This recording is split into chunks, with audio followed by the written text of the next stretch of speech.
I need a life that is moving forward. Then let's finish this. Why is he on that stage? That's my ex-husband.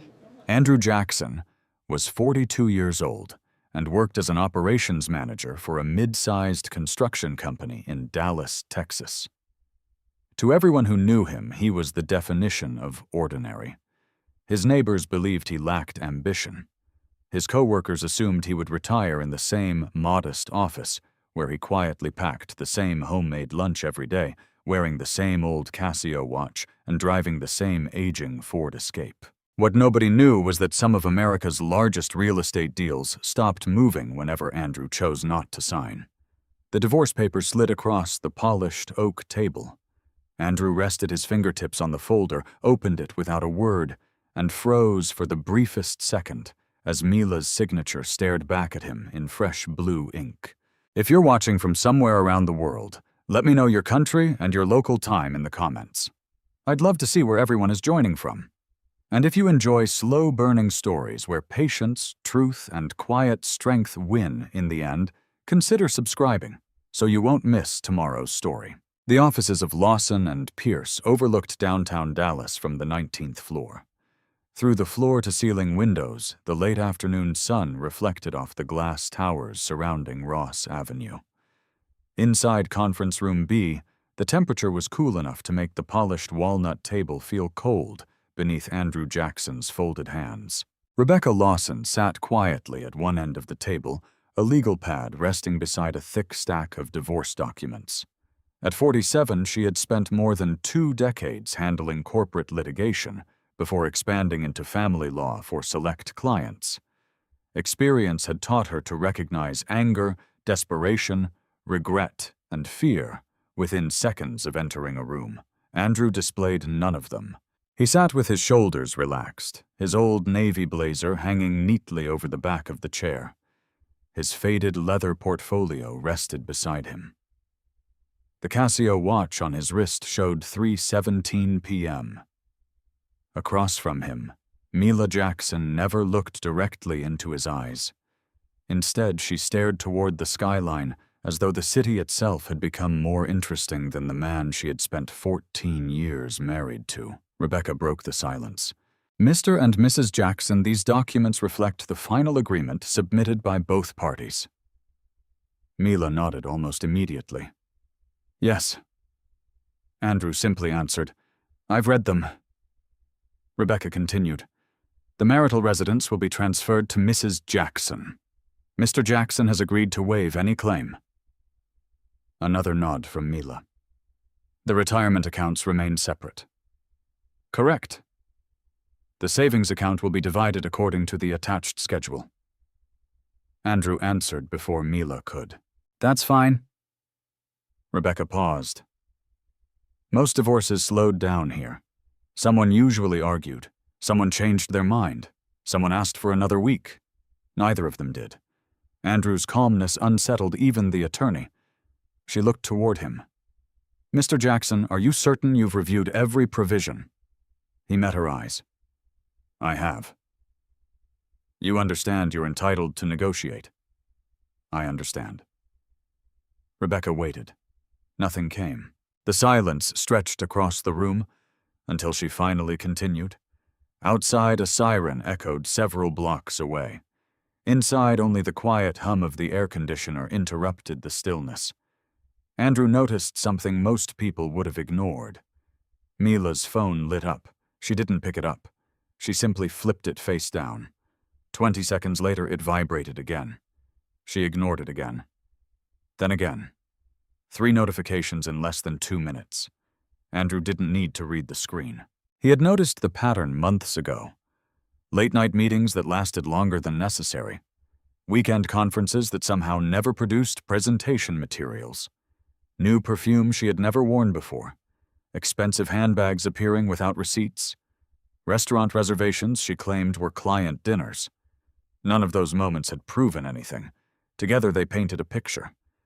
He remembered standing alone in their kitchen one evening, nearly 5 months earlier.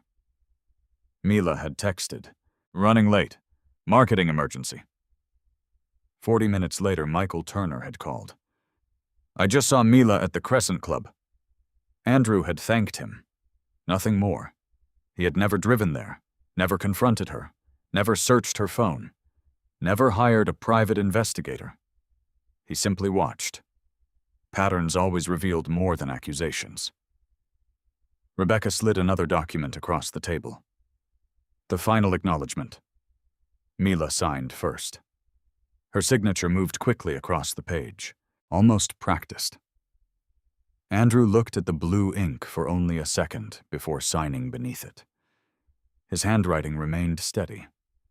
Not a single letter shook. Rebecca watched carefully. She had represented enough executives to recognize controlled emotion. This felt different. Andrew wasn't controlling himself. He simply wasn't surprised.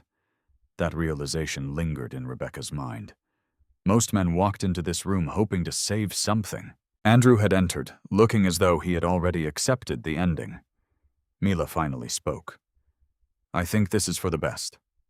Andrew looked at her. His expression remained unchanged. "If that's what you believe." She frowned slightly. No argument, no pleading, no anger, not even disappointment. She had rehearsed this conversation in her head for weeks, perhaps months. She had expected questions. She had expected guilt, maybe even tears. Instead, she received calm acknowledgement. It somehow felt colder. "You don't have anything else to say?" she asked. Andrew thought for a moment, then answered quietly. "I hope you find what you're looking for." She blinked. That wasn't the response she expected either. Rebecca glanced between them. There was something unfinished beneath the surface. Not unfinished legally, emotionally. Mila gathered her purse. "I've already made arrangements to move the rest of my things tomorrow." Andrew nodded once.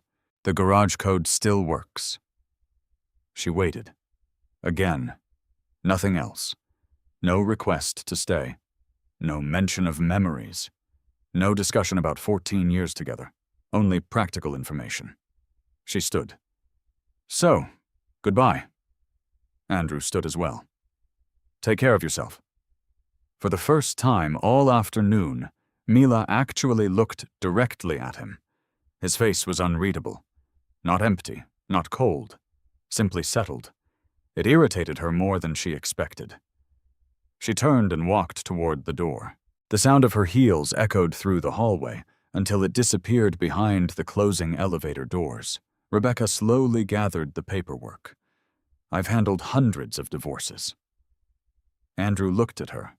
She continued. "This is the first one where I can't tell whether the husband lost everything or already knew something nobody else did." A faint smile almost appeared on Andrew's face. "Almost?" "I appreciate everything you've done." Rebecca hesitated. "Can I ask you something?" "You can." "Why didn't you fight harder?" Andrew closed his leather portfolio. "You can't convince someone to stay after they've already left." Rebecca considered that answer. It sounded simple. Too simple. Yet something about the way he said it suggested a deeper meaning. As Andrew walked toward the elevator, Rebecca watched through the glass wall until the doors closed behind him. She looked back at the signed documents, then at the empty chair where Mila had been sitting. Her instincts, sharpened over 25 years of law, whispered that this story was far from over. Outside downtown Dallas buzzed with late afternoon traffic. Andrew crossed the parking garage without rushing. His aging Ford Escape sat exactly where he had parked it that morning. The silver paint had begun to fade along the roof. A small scrape marked the rear bumper. He unlocked the door, placed his portfolio on the passenger seat, and started the engine. The radio remained off. For nearly a minute, he simply watched the city through the windshield. His breathing stayed slow, measured. Not because he felt nothing, because he had already processed the pain long before today. The divorce had become official. The marriage had ended months earlier. He reached into the center console and picked up a second phone. Unlike the one he carried every day, this device contained only a handful of contacts. He pressed one name. The call connected before the second ring. A calm male voice answered. Yes. Andrew looked once more toward the Dallas skyline. His voice remained quiet. Proceed with Phase 4. There was no surprise on the other end, only a brief pause. Understood. The line disconnected. Andrew placed the phone back into the console, shifted the Ford into drive, and pulled out of the parking garage as the evening traffic swallowed the old SUV, leaving behind nothing that suggested the quiet man inside had just set something far bigger into motion. Andrew Jackson left downtown Dallas before the evening rush reached its worst. His old Ford Escape blended into the stream of commuters heading north on Interstate 35E, surrounded by luxury SUVs, electric sedans, and gleaming pickup trucks that cost more than his entire vehicle. He never paid attention to what other people drove. The Ford had crossed 193,000 miles the previous month. It still started every morning. That was enough. 25 minutes later, he pulled into the driveway of a quiet brick house in Richardson. Nothing about the neighborhood attracted attention. Children rode bicycles along the sidewalks. Sprinklers watered neatly trimmed lawns. A retired couple waved while walking their Labrador.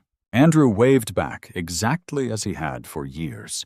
To everyone living on the street, he was simply the polite man whose wife had recently moved out. No one imagined that before sunrise the next morning he would join a video conference involving executives from 3 states, 2 investment funds, and attorneys billing over $1,000 an hour. That was exactly how Andrew preferred it. Inside the house, silence had replaced the routine sounds of married life. Half the bookshelves were empty. The guest bedroom contained stacked moving boxes left behind after Mila had packed most of her belongings. Her coffee mug no longer sat beside the sink. The framed vacation photographs from Colorado had disappeared from the hallway. Andrew noticed every absence. He simply refused to chase what had already chosen to leave. He loosened his tie, placed his keys on the kitchen counter, and opened the refrigerator. Chicken, rice, steamed vegetables, the same meal he prepared nearly every Sunday evening for the coming week. He heated one container in the microwave while reading several emails on his tablet. None of them came from his construction company. Instead, encrypted messages waited inside a secured application protected by multiple authentication layers. Project Falcon, Project Ridge, Project Summit. Each carried only reference numbers instead of company names. The details were invisible to anyone without clearance. Even if Mila had looked over his shoulder during the past 5 years, she would have seen almost nothing she could understand. That had never been an accident. The confidentiality agreements governing Andrew's consulting work prohibited him from discussing clients' negotiations, purchase strategies, or acquisition timelines with anyone outside the approved legal teams. Breaking one agreement could cost millions. Breaking several could destroy years of trust. He had signed the first NDA almost 11 years earlier. He still remembered the conversation. A regional manufacturing company had quietly searched for nearly 600 acres outside Fort Worth. Buying the land directly would have driven prices through the roof. Andrew had proposed acquiring dozens of smaller parcels through separate holding companies before consolidating them. The client saved nearly $80 million. Afterward, they recommended him to another investment group, then another. Eventually, referrals replaced advertising. His reputation spread through boardrooms rather than newspapers. People who needed him always seemed to find him. People outside that circle rarely knew he existed. His phone vibrated. Michael Turner. Andrew answered. You made it home. I did. How'd it go? It ended. A brief silence followed. Michael sighed. I was hoping she'd change her mind. Andrew looked toward the backyard through the kitchen window. The sun had nearly disappeared. So was I. Michael understood the difference. Andrew had hoped. He had never expected. I'll stop by, Michael said. Bring coffee. Already on my way. 30 minutes later, a dark blue Honda Accord pulled into the driveway. Michael carried 2 paper cups from a nearby cafe. The two men had met during graduate school nearly 20 years earlier. Michael had become a certified public accountant specializing in corporate tax strategy. Andrew specialized in land acquisitions. Together, they had quietly solved problems for some remarkably large clients. Neither enjoyed publicity. Michael entered without knocking. "You eating?"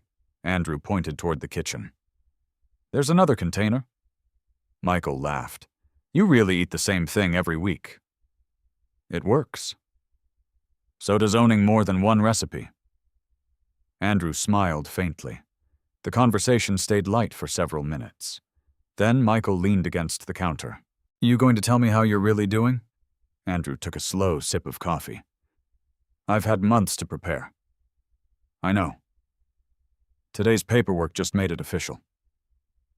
Michael nodded. He had watched the marriage deteriorate longer than anyone else, not because Andrew complained, because he quietly observed. He remembered one evening almost 2 years earlier. The three of them had planned dinner together. Mila canceled an hour beforehand. Client meeting. Andrew never questioned it. Instead, he cooked enough for 3 anyway. Michael still remembered watching Andrew wrap untouched food into containers without saying a single negative word. Another memory surfaced. Christmas. Andrew bought Mila the camera she had wanted for nearly a year. She thanked him politely, then spent most of Christmas afternoon texting someone else. Andrew noticed. He said nothing. Not because he was weak, because he believed trust should exist without surveillance. Michael finally asked the question he had carried for months. "Did you ever think about telling her?" Andrew looked at him. "Telling her what?" "The consulting. The companies. The projects. The money." Andrew answered almost immediately. "I wanted to." "So why didn't you?" "Because every time I tried, she stopped listening before I finished." Michael remained quiet. Andrew continued. "The first time I received a major consulting contract, I couldn't explain where the income came from." "NDA," Andrew nodded. "She asked why I kept traveling. I couldn't answer." "She asked why unknown numbers called late at night. I couldn't answer." "She asked why I occasionally met lawyers instead of co-workers. I couldn't answer." Michael understood. Corporate confidentiality often looked suspicious from the outside, especially inside a marriage already beginning to fracture. Andrew looked down at the untouched half of his dinner. "I kept thinking." He stopped. Michael waited. "I kept thinking once the current project's finished, I'd finally be able to explain everything. But another project came. And another. And another." Andrew nodded. "The work became bigger. The contracts became stricter. The timelines overlapped." Michael folded his arms, and she started believing something else. Andrew didn't answer. He didn't need to. The silence filled the room. Finally, Michael spoke. "Victor Sterling." Andrew looked toward him. "You know?"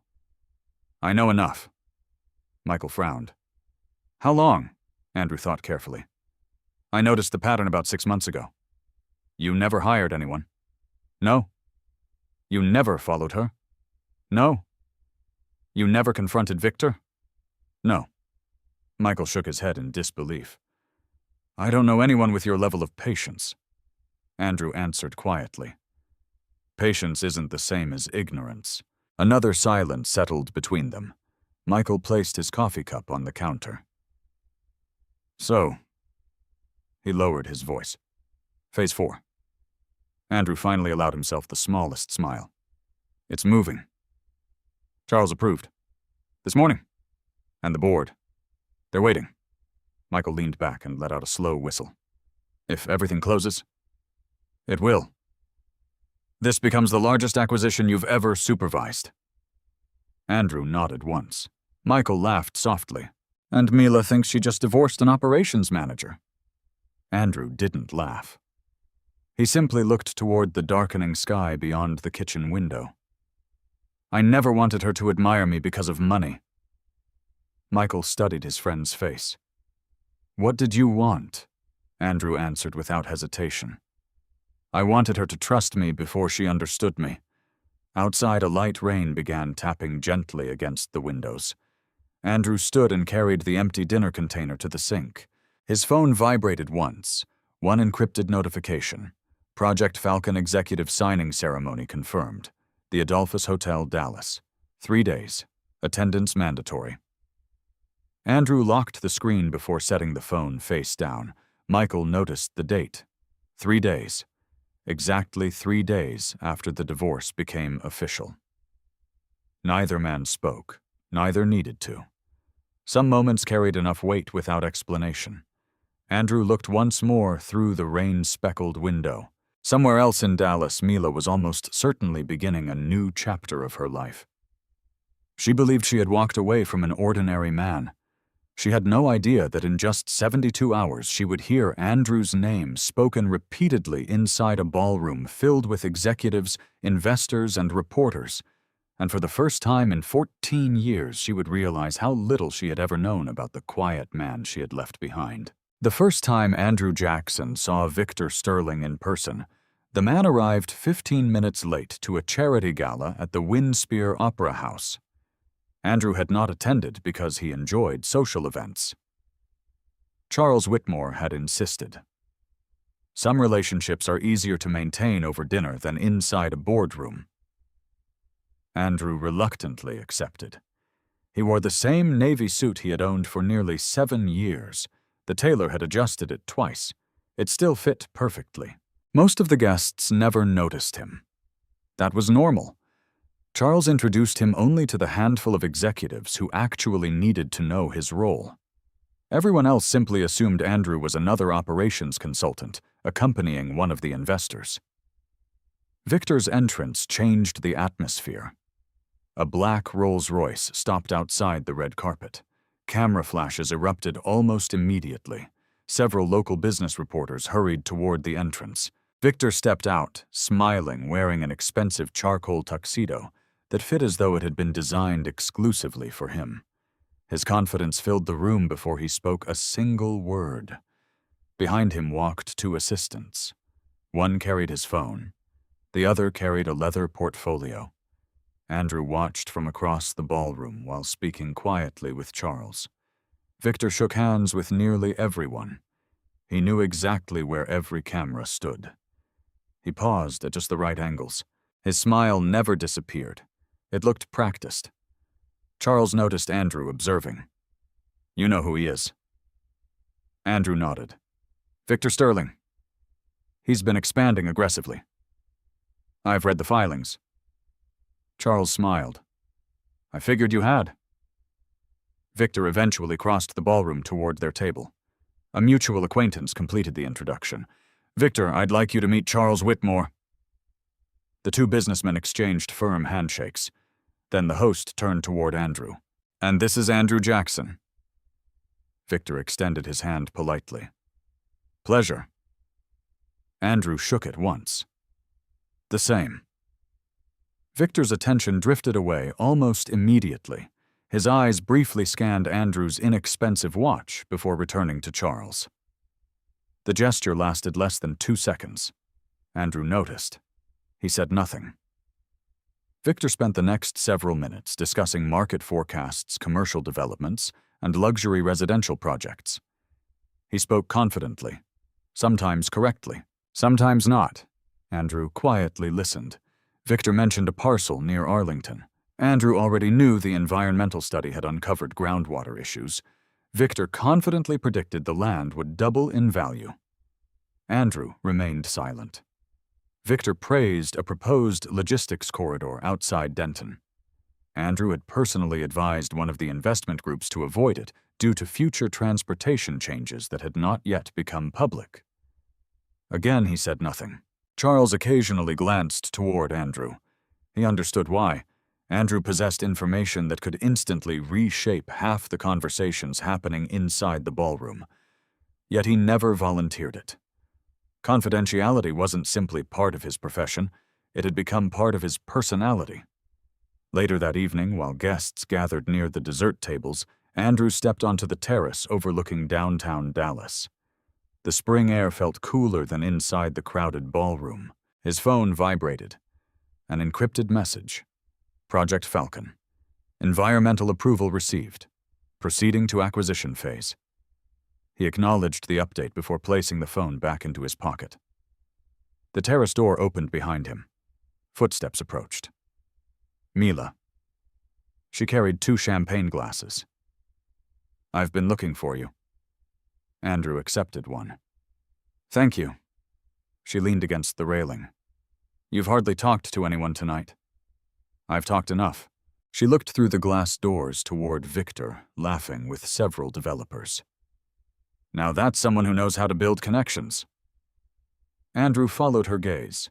Victor stood surrounded by people. Every conversation appeared energetic, every laugh slightly louder than necessary.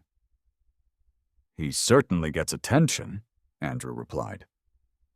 Mila smiled. "That's what successful people do." Andrew didn't answer. She continued, "You should learn from people like him." "What do you mean? You work just as hard." "But nobody notices. You've been with the same company for years. No promotions that anyone hears about. No interviews. No awards. No recognition." Andrew studied the skyline instead of replying immediately. Finally, he asked, "Does recognition matter that much?" She looked genuinely surprised. "Of course it does. If you're successful, people should know." Andrew turned the champagne glass slowly in his hand. "What if the work matters more than being known?" She laughed softly. "That's something people tell themselves when they never become successful." The words settled quietly between them. Andrew felt them, not because they insulted him, because they revealed something deeper. He realized Mila no longer measured success by character. She measured it by visibility. That difference could not be solved through explanation. Back inside, Victor stood near a display showing architectural renderings of future developments. He noticed Mila approaching. "So we finally meet." She smiled warmly. "I've followed your projects for years." "I'm flattered." The conversation flowed naturally. Victor spoke about expanding into mixed-use developments across Texas. Mila listened with genuine admiration. Andrew watched from across the room, not jealous, observant. Victor possessed an undeniable gift. He understood how to make people feel included, important, seen. He complimented effortlessly. He remembered names. He maintained eye contact. His confidence attracted attention the way bright lights attracted insects. Andrew understood why many people admired him. He also understood something else. Charm and competence often traveled together, but not always. As the evening ended, valet attendants brought vehicles to the front entrance. Luxury cars rolled forward one after another. Bentleys, Mercedes, Porsches. Victor's Rolls-Royce drew another cluster of cameras. Andrew waited patiently until the crowd dispersed. Then his old Ford Escape arrived. The parking attendant handed over the keys with the same respectful smile he gave every guest. Andrew thanked him. Victor happened to notice. For the first time all evening, a faint expression of amusement crossed his face.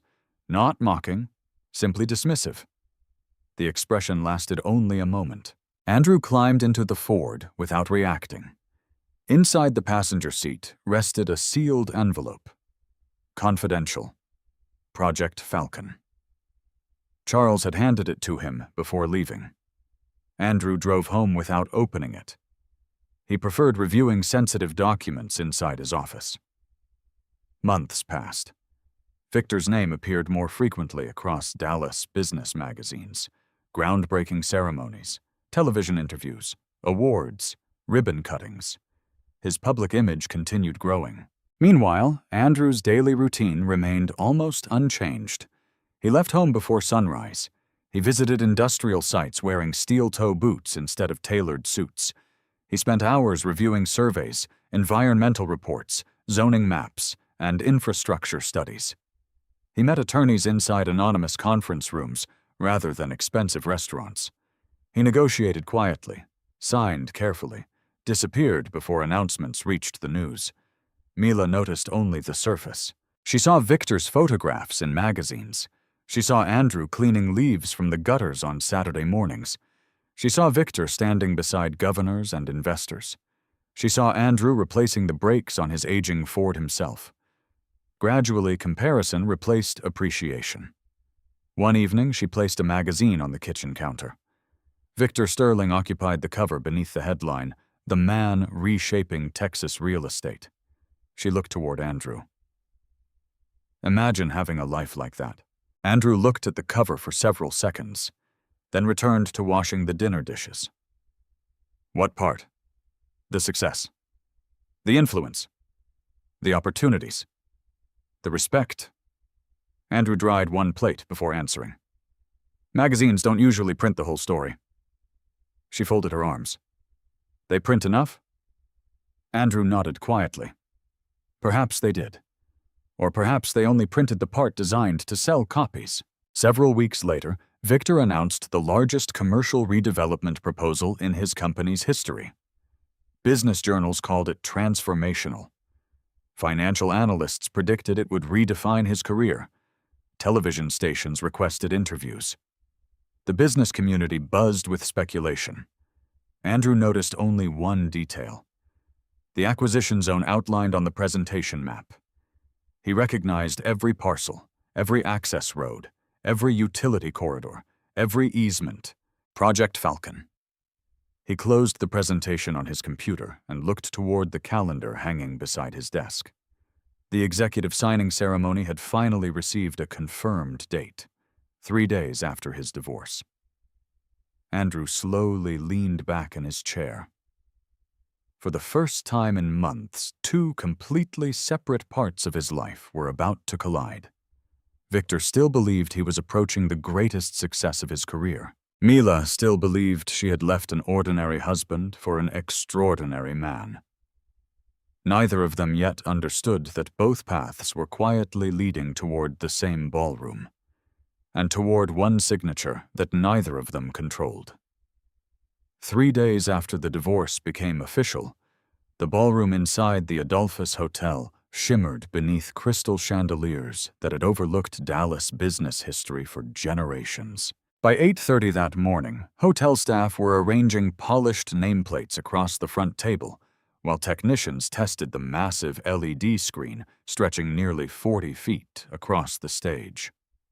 Executives from investment funds, commercial banks, engineering firms, and development companies filled the room in tailored suits and quiet conversations. The atmosphere felt different from an ordinary press conference. This was where fortunes became contracts. Andrew Jackson arrived through the hotel's underground parking garage instead of the main entrance. He carried the same worn leather portfolio, the same navy suit, the same inexpensive watch. The valet briefly glanced at the aging Ford Escape before handing Andrew a parking ticket. Nothing about him suggested he was one of the most important people attending the ceremony. Andrew preferred it that way. He entered through a private hallway reserved for speakers and principal advisors. A young event coordinator approached immediately. "Mr. Jackson?" "Yes." "We've prepared conference room cedar for you before the signing." "Thank you. The board members will join you at 10. Andrew nodded politely. "No media interviews?" The coordinator smiled. "As requested." Andrew walked towards the conference room without looking inside the ballroom. Meanwhile, another black vehicle stopped beneath the hotel's main entrance. This one attracted attention. A glossy black Bentley flying spur rolled onto the circular driveway. Photographers immediately gathered. Victor Sterling stepped out first. He wore a perfectly tailored charcoal suit with a deep blue tie that matched his company colors. His smile appeared effortlessly confident. Behind him emerged Mila. She wore an elegant ivory dress beneath a fitted beige coat. Diamond earrings reflected the morning sunlight as cameras briefly turned toward her. Several reporters recognized Victor. One called out. "Mr. Sterling?" Victor paused exactly where the lighting looked best. "Good morning." "How confident are you about today's agreement?" Victor smiled. "Very." "Is this truly your biggest project?" "It certainly represents the most exciting opportunity our company has ever pursued." Another reporter asked, "What does today's acquisition mean for Dallas?" Victor answered smoothly. "It means thousands of jobs and billions in future investment." The cameras loved him. Mila stood quietly beside him, watching the flashes. Only 3 days earlier, she had finalized her divorce from Andrew. Today, she stood beside one of the city's most celebrated developers. Everything appeared to confirm she had made the correct decision. As they entered the ballroom, guests greeted Victor warmly. "Congratulations. Outstanding work. We've heard incredible things." Victor accepted each compliment naturally. He belonged in rooms like this, or so everyone believed. Mila noticed the attention. It felt intoxicating. She remembered Andrew attending business dinners where almost nobody recognized him. People rarely walked across rooms to greet Andrew. Nobody requested photographs. Nobody waited eagerly for his arrival.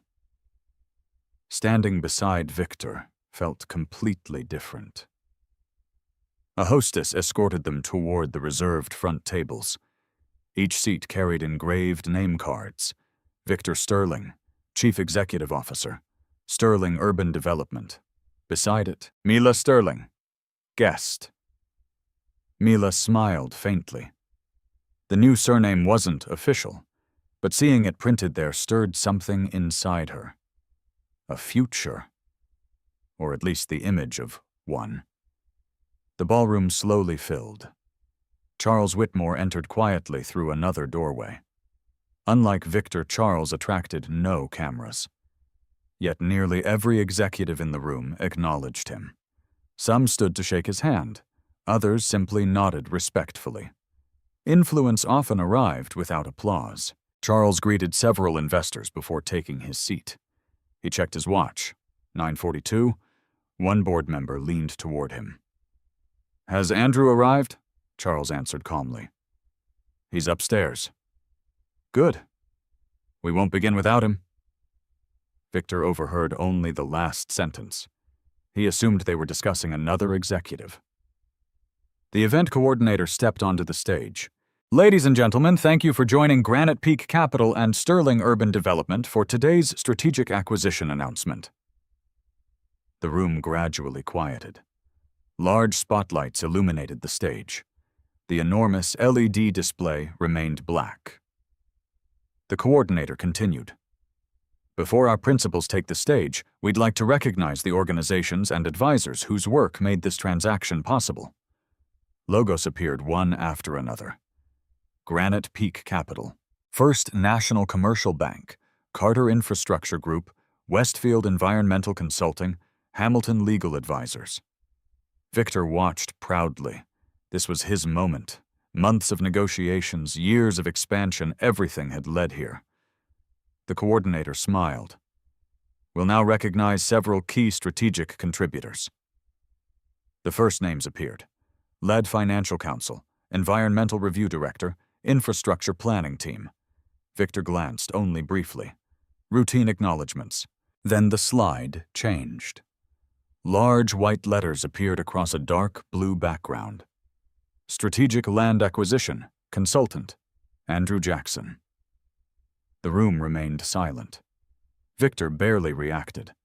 The name meant nothing to him. Beside him, however, Mila stopped breathing. For a moment, she wondered whether she had read it incorrectly. Andrew Jackson. Her eyes locked onto the screen. The letters didn't change. Her pulse accelerated.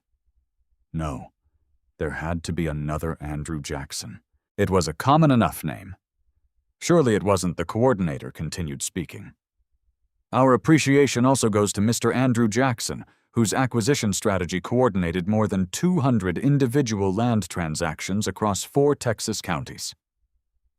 Mila slowly turned toward Victor. "Did you know?" Her voice barely emerged. An Andrew Jackson. Victor frowned. I don't think so. Charles Whitmore leaned toward another executive several seats away. When Andrew comes down, let him know we're ready.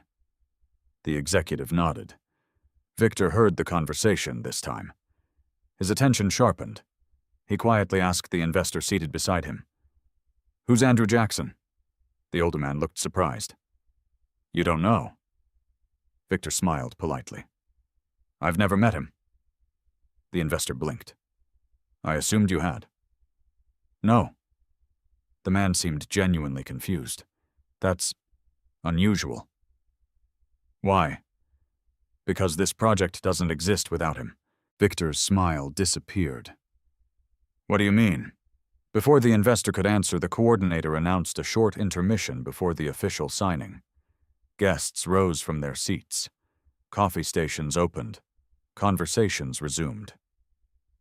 Victor immediately crossed the ballroom toward Charles Whitmore. Charles. Charles greeted him politely. Victor, I wanted to ask you something. Of course. The presentation mentioned Andrew Jackson. Yes. Who exactly is he? Charles looked genuinely surprised. You've never met Andrew? No. Charles paused. For the first time that morning, a slight crease appeared across his forehead. I assumed your legal team had introduced you. They never mentioned him. Charles looked toward one of his assistants. Where's Andrew now? Conference room Cedar. Charles nodded. Then he turned back toward Victor. You'll meet him shortly. Victor smiled again. Perfect. What role does he play? Charles answered matter-of-factly. He assembled the acquisition? Victor frowned. My company assembled the acquisition? Charles looked at him steadily. No. A brief silence settled between them. Your company developed the project. Andrew assembled the land. Victor stared. Charles continued calmly. $612 million worth of land. More than 200 separate property interests. Dozens of negotiations. Years of planning. Every parcel had to fit together perfectly. Victor's confidence wavered for the first time all morning. I was told the acquisitions came through several independent brokers. They did. Charles nodded. They all reported to Andrew. Victor felt something tighten in his chest. That wasn't what his internal reports had shown. That wasn't what his executives had explained. Before he could ask another question, one of Granite Peak's attorneys approached Charles. We're ready upstairs. Charles nodded once. I'll bring Andrew down. He started walking toward the private elevators. Victor instinctively took one step after him. Charles. Charles stopped. Yes. Victor forced a relaxed smile. I'd really like to meet Mr. Jackson before we begin. Charles answered without hesitation. You will. Then he added one sentence that neither Victor nor Mila would forget. After all, he's the only person in this building who can authorize the final transfer. Charles disappeared into the elevator. The doors closed. Victor remained standing in the middle of the ballroom.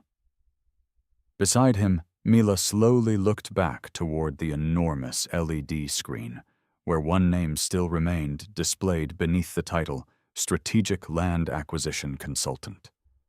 Andrew Jackson. For the first time since leaving her marriage, uncertainty quietly replaced certainty. And upstairs, only one floor away, Andrew closed the final page inside his leather portfolio as someone knocked gently on the conference room door. Mr. Jackson, the assistant said, the board is waiting. Conference room Cedar occupied the quietest corner of the 20th floor. Unlike the ballroom below, there were no photographers, no reporters, no decorative banners, only a polished conference table, 12 leather chairs, and a wall of windows overlooking downtown Dallas. Andrew Jackson entered carrying nothing except his worn leather portfolio. 8 people were already waiting. Charles Whitmore stood first. So good to see you. Andrew shook his hand. Morning, Charles. Around the table sat representatives from Granite Peak, Capital First National Commercial Bank Hamilton legal advisors, and 2 members of the investment committee responsible for approving the largest commercial acquisition in the firm's history. No introductions were necessary.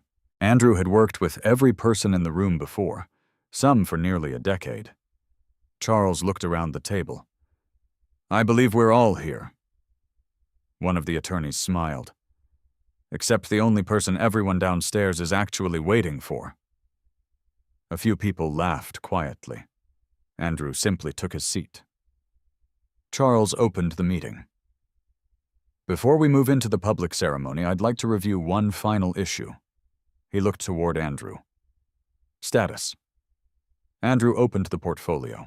Inside rested several color-coded folders arranged with military precision.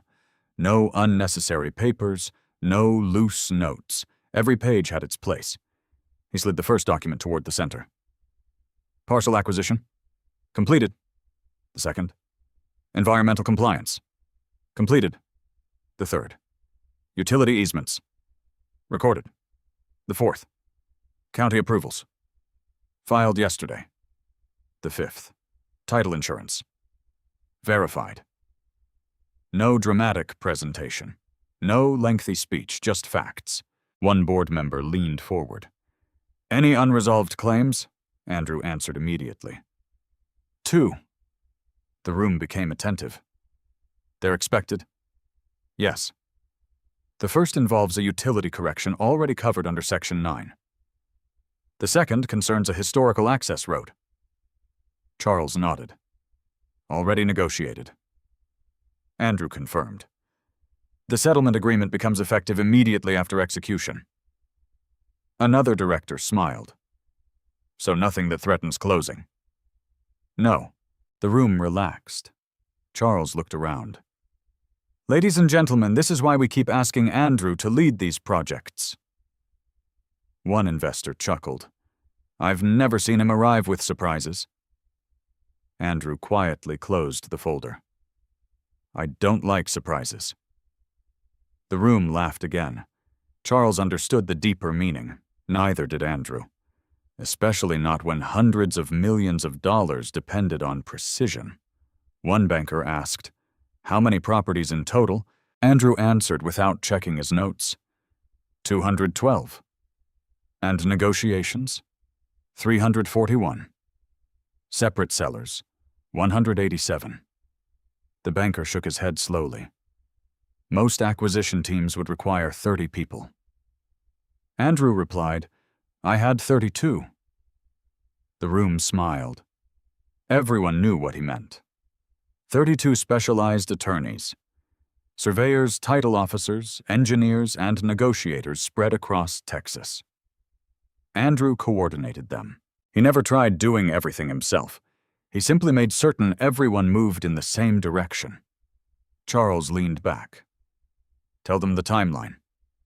Andrew looked toward the projection screen. The first parcel entered negotiation 28 months ago. A soft whistle escaped from one director. Nearly 2.5 years. Andrew nodded. The final parcel closed last Thursday. Another executive asked, Did Sterling Development know? No. They knew properties were being acquired. They didn't know the acquisition structure. Charles smiled. Exactly as intended. One younger board member looked genuinely curious. I've always wondered something. Andrew waited. How did you convince hundreds of owners to sell without anyone realizing the land would eventually become one project? Andrew answered in the same calm voice. Because they weren't selling to one company. They sold to local holding firms, family investment groups, regional partnerships. Every negotiation remained independent. No owner believed they were part of a larger assembly. The young director slowly nodded. That's brilliant. Andrew gently corrected him. It's patient. There was a difference. Brilliance impressed people. Patience built outcomes. Charles checked his watch. 15 minutes. The public ceremony approached. One attorney distributed the signature packets. Each binder contained hundreds of pages. Most executives would sign only 2 or 3 documents. Andrew's binder required 19 separate signatures. One board member noticed. "You always get the thickest folder." Andrew smiled faintly. "I usually create it." Everyone laughed again. The atmosphere remained relaxed. Professional, confident. No one questioned whether today's transaction would succeed. Not anymore. The difficult work had already been finished. Downstairs, however, uncertainty continued spreading. Victor Sterling stood beside one of his senior vice presidents near the coffee station. "Why wasn't I told about Andrew Jackson?" The executive frowned. "I don't know who that is." "Find out." "I'm trying." Within minutes, 2 assistants searched through digital project files, emails, meeting records, vendor lists. Nothing obvious appeared. Finally, one assistant located dozens of references. AJ Consulting, AJ Holdings, AJ Strategic, AJ Land Services. No full name, only initials. The assistant hurried back. "We found something." Victor took the tablet. His eyes narrowed. Every major acquisition over the previous 2 years included one common signature. A. Jackson. He frowned. Why was this never explained? The vice president answered carefully. "We assumed AJ represented a consulting group." Victor continued reading. Every critical approval, every coordinated closing, every final transfer. A. Jackson. He looked up. "How much were they paid?" The assistant hesitated. "The consulting fees." "Yes." "Are protected under separate confidentiality agreements." Victor frowned again. "What does that mean?" "It means we don't have access." "Not even internally?" "No." Victor had never encountered that before. He owned the development company, yet portions of the transaction remained inaccessible. Someone else had negotiated those terms, someone with considerably more authority than he realized. Across the ballroom, Mila quietly stared toward the elevators. Andrew's name continued echoing inside her thoughts. Andrew Jackson, Strategic Land Acquisition Consultant. The title felt unfamiliar. Not because she had never heard those words, because Andrew had never described himself that way. She remembered asking countless times, "What exactly do you do?" His answer rarely changed. "I coordinate projects." She had interpreted that as ordinary middle management. Now uncertainty began rearranging old memories. Late-night conference calls, unexpected business trips, meetings with attorneys, encrypted emails, confidential documents. She had once accused him of hiding things. He had calmly answered, "I can't discuss client work." At the time, she believed it was an excuse. Now, she wasn't so certain. Another memory surfaced. Nearly 3 years earlier, Andrew had canceled a vacation to Colorado. She had been furious. "You always choose work." He had apologized. "I have to finish something important." She later learned Victor Sterling had announced a major commercial acquisition that same month. She assumed Andrew's company had simply worked overtime. Now she wondered, had Andrew actually been working on Victor's project without Victor even knowing? Her thoughts were interrupted by movement near the elevators. Several Granite Peak executives entered the ballroom. Charles Whitmore walked in front. Behind him came attorneys carrying signature binders. Everyone stood. Victor adjusted his jacket. This was finally beginning. But Andrew was not with them. Victor quietly asked Charles, "Where's Mr. Jackson?" Charles answered simply, "He'll join us after one final verification." Victor forced another smile. "I'd really appreciate an introduction." Charles looked directly at him. "I imagine you will." The answer sounded strangely deliberate. At the rear of the ballroom hotel, staff quietly opened a second set of doors, leading directly to the stage. Only principal signatories were permitted through that entrance. A production manager checked his headset. "We're ready?" Another coordinator answered, "Waiting on Mr. Jackson." Those words reached Mila's ears. Waiting on Andrew. Not waiting for Victor, not waiting for the investors, waiting for Andrew. Her heartbeat quickened again. For 14 years she had believed she understood exactly who her husband was. In less than 30 minutes, that certainty had begun to unravel. Upstairs, Andrew carefully placed his fountain pen inside the inner pocket of his jacket. He closed the final folder. Charles approached him. "They're ready." Andrew stood. "Let's finish it." Together, they walked toward the private elevator. As the doors closed behind them, neither man spoke. The elevator descended slowly toward the ballroom below, toward hundreds of waiting guests, toward Victor Sterling, toward Mila, and toward a truth that could no longer remain hidden once the elevator doors opened. The ballroom lights dimmed precisely at 10 o'clock. A low instrumental score drifted through hidden speakers as conversations faded into silence. Nearly 400 guests turned toward the stage. The massive LED screen displayed a single title: Granite Peak, Capital Strategic Acquisition Announcement. A spotlight followed the Master of Ceremonies as she walked to the podium.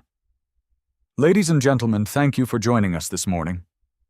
She welcomed representatives from investment firms, commercial banks, engineering partners, legal advisors, and city officials before inviting Charles Whitmore onto the stage. Applause filled the room.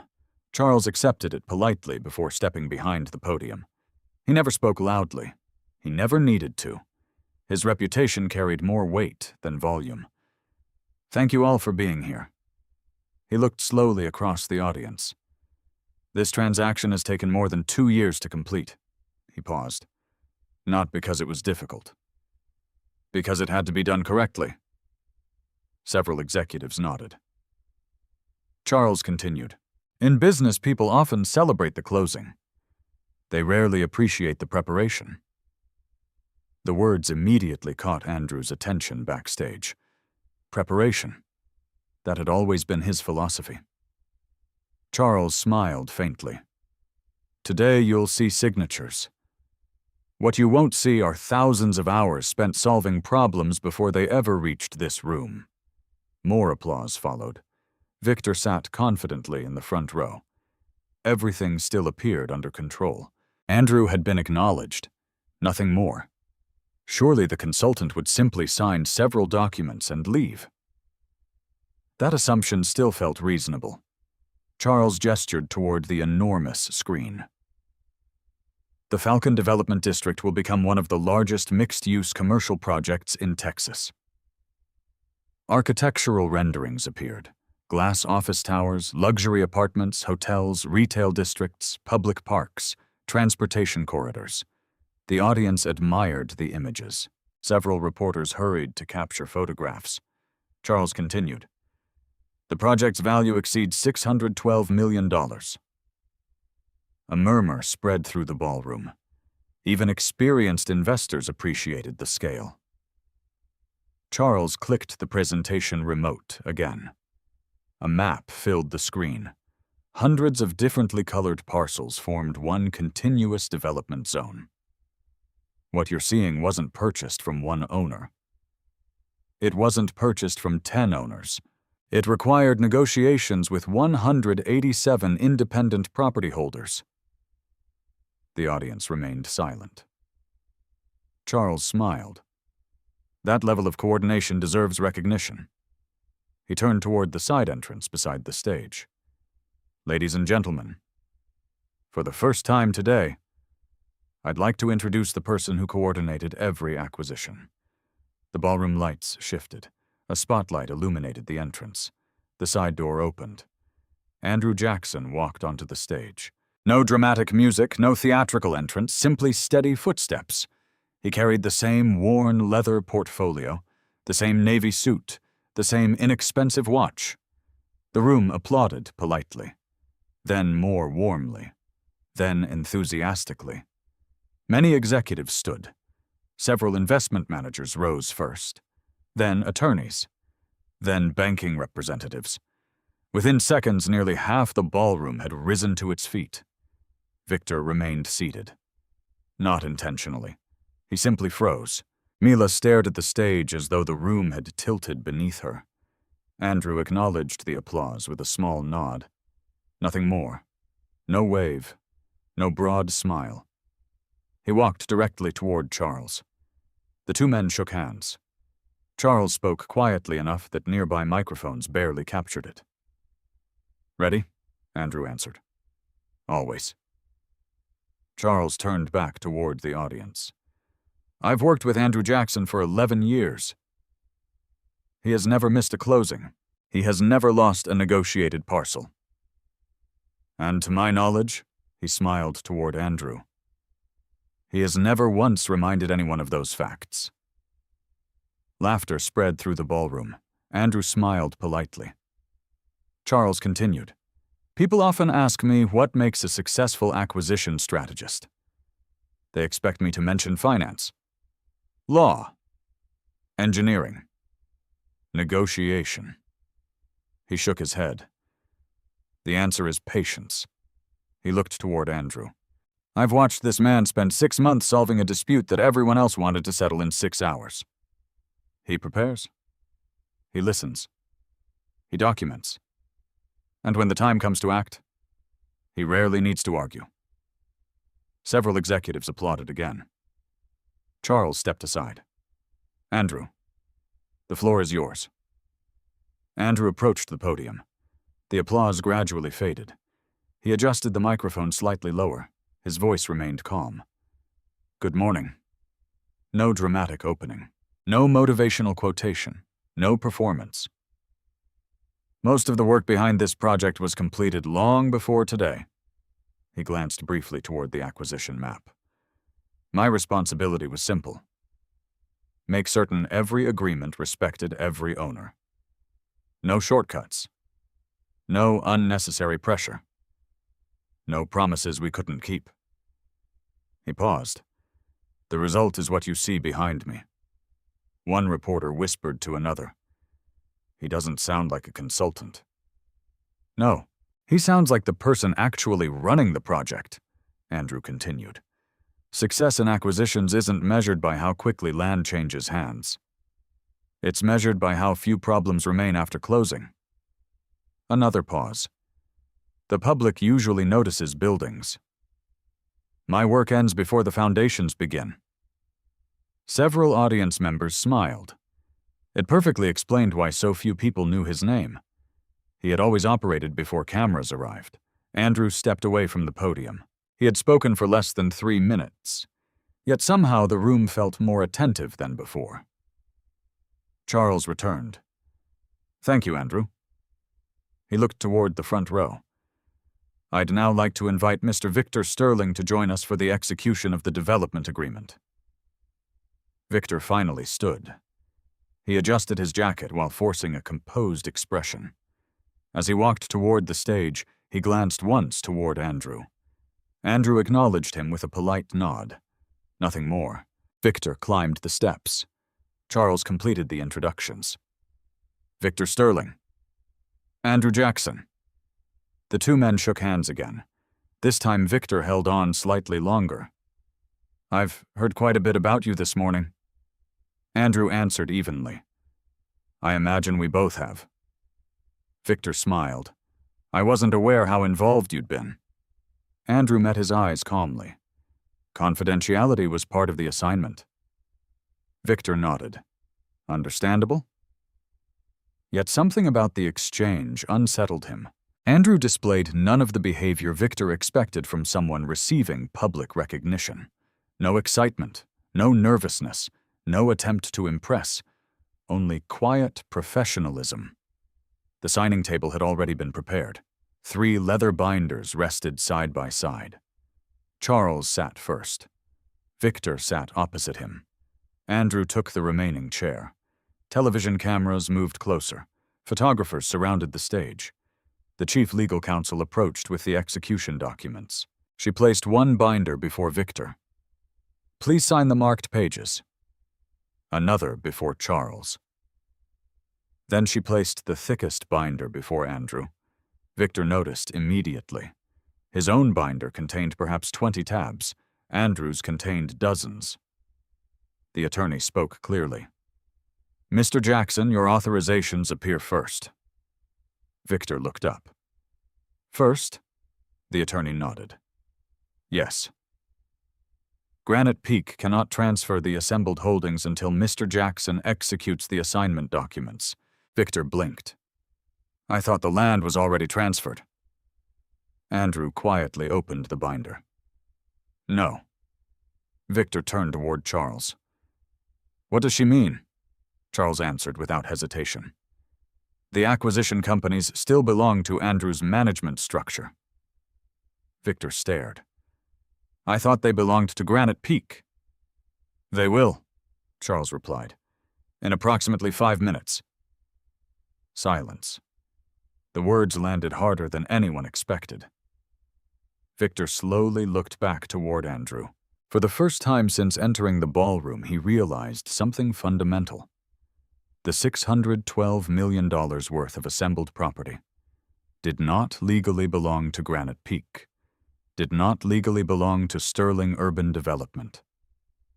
At that exact moment, it remained under Andrew Jackson's control. Mila felt every breath become heavier. 14 years beside this man. She had believed he managed construction schedules. She had believed he answered to supervisors. She had believed success belonged to louder men. Now she watched nearly every powerful executive in the room, waiting for one quiet signature from the husband she had dismissed as ordinary. Andrew uncapped his fountain pen.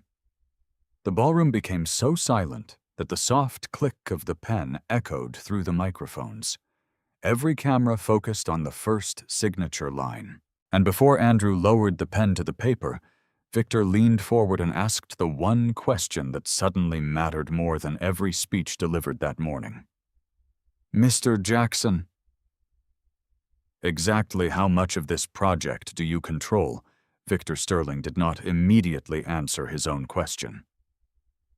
Exactly how much of this project do you control? The ballroom remained silent. Hundreds of eyes shifted toward Andrew. The reporters nearest the stage lowered their cameras just enough to hear the response. Andrew looked at Victor for only a moment before answering. I control exactly what my contracts require me to control. Nothing more, nothing less. His voice remained even. There was no trace of arrogance. Victor forced a polite smile. And that would be... Before Andrew could respond, Charles Whitmore leaned toward the microphone. I believe that question deserves a precise answer. He turned toward the audience. Many of you are seeing only the completed project. What you don't see is its legal structure. He nodded toward the chief legal counsel. Margaret Ellis stepped forward carrying a thick binder. She spoke with the confidence of someone accustomed to explaining complicated transactions. The Falcon Development District was intentionally assembled through a network of independent acquisition entities. She pointed toward the screen. Each entity purchased land separately. Each followed different closing schedules. Each reported independently. Victor interrupted. Yes, we are aware of that. Margaret acknowledged him politely. What many people don't realize is that every acquisition entity entered into a centralized management agreement. She paused. The managing consultant for every one of those entities, she looked toward Andrew, is Mr. Andrew Jackson. Several executives nodded. Victor remained perfectly still. Margaret continued. Until today's assignment documents are fully executed, the assembled ownership interests remain under those management agreements. She opened the binder. Section 14. No ownership package may be transferred. No financing package may be released. No consolidated deed package may be recorded. Without written authorization from the managing consultant. Another pause. In this case, Mr. Andrew Jackson. The silence deepened. Victor finally understood. The companies purchasing the land had never belonged to his development firm. His company had been building designs, attracting investors, securing permits, and preparing construction schedules. Andrew had quietly built the foundation beneath all of it. Without that foundation, nothing moved. Victor slowly asked, "So, if Andrew doesn't sign?" Margaret answered before anyone else could. "The transfer cannot legally occur," Charles added calmly. "The financing instructions also remain inactive." A representative from First National Commercial Bank nodded. "Our escrow department has identical instructions." Victor looked towards the banker. "You won't release funds." "Not before authorization." "Even with my signature?" The banker shook his head. "No. Our lending committee approved funding contingent upon completion of the acquisition package. The acquisition package requires Mr. Jackson's certification." Victor looked around the stage. Every answer pointed in exactly the same direction. "Andrew?" He turned back toward Andrew. "I had no idea." Andrew replied simply, "I know." Victor studied him carefully.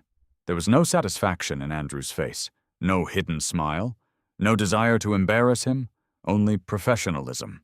That somehow made the situation worse. If Andrew had been gloating, Victor could have dismissed him as emotional.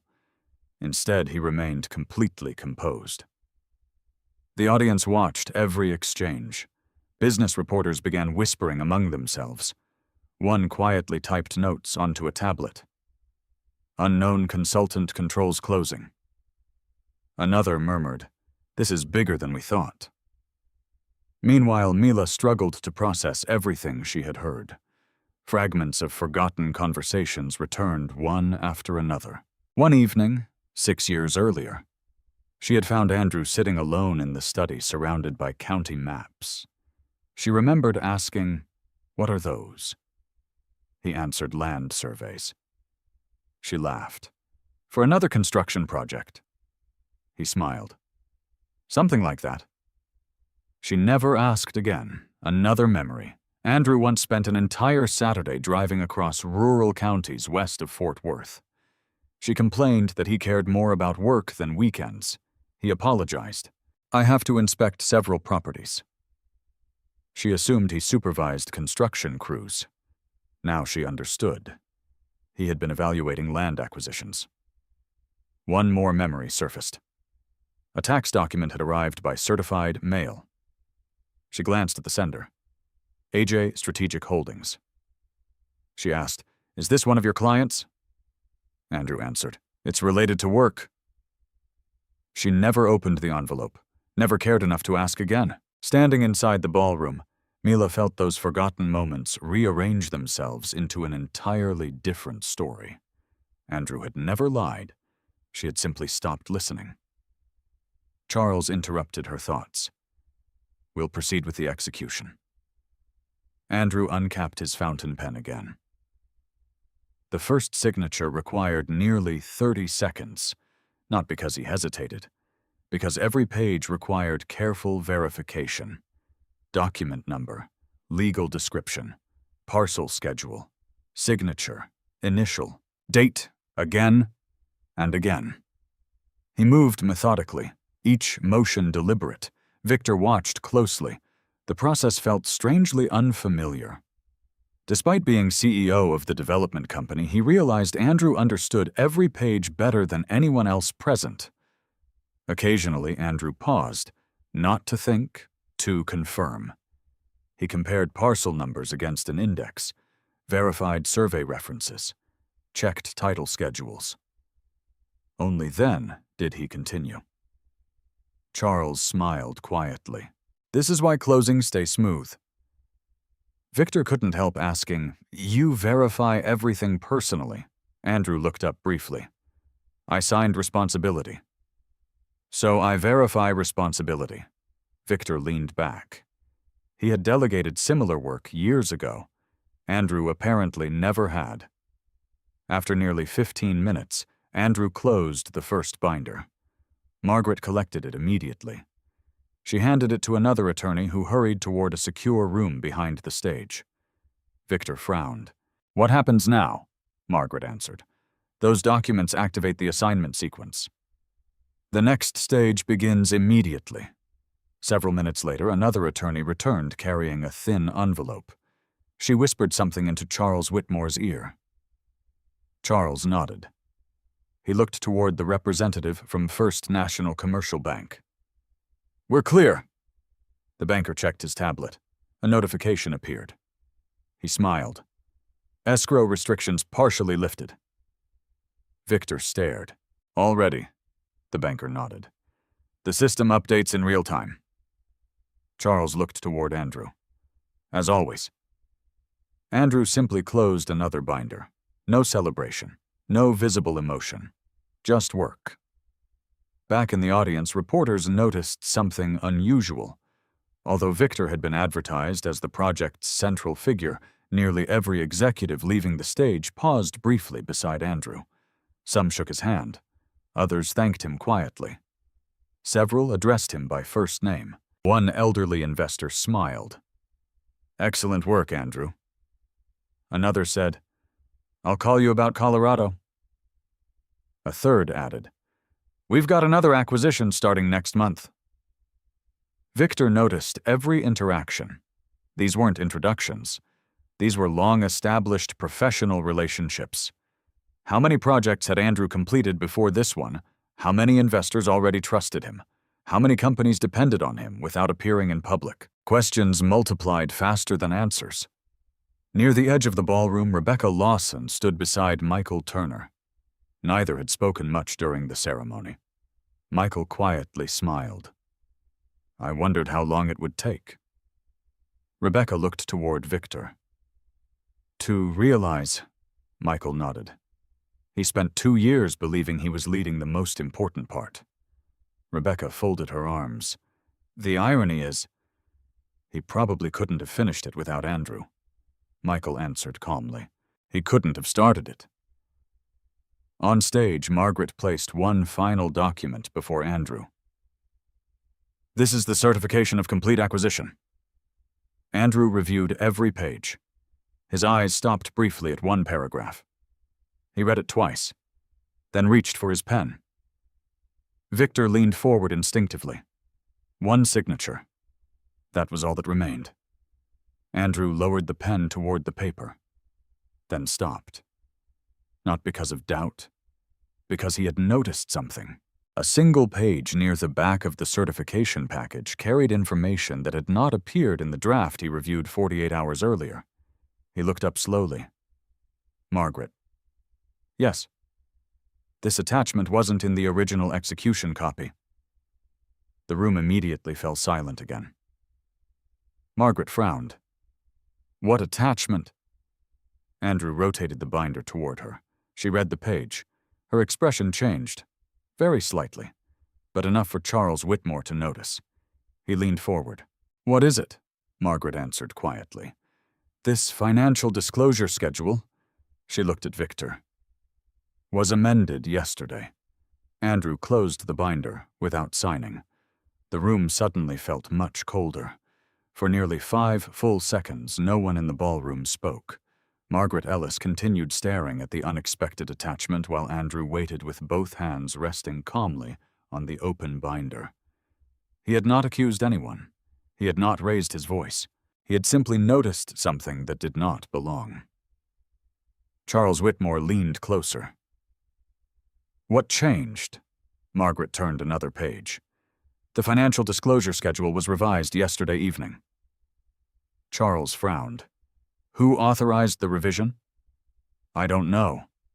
She immediately looked toward another attorney standing behind the stage. "Kevin was legal notified." Kevin quickly opened his tablet. He searched through the firm's document management system. His expression tightened. "I don't see a revision request." Margaret looked back at Andrew.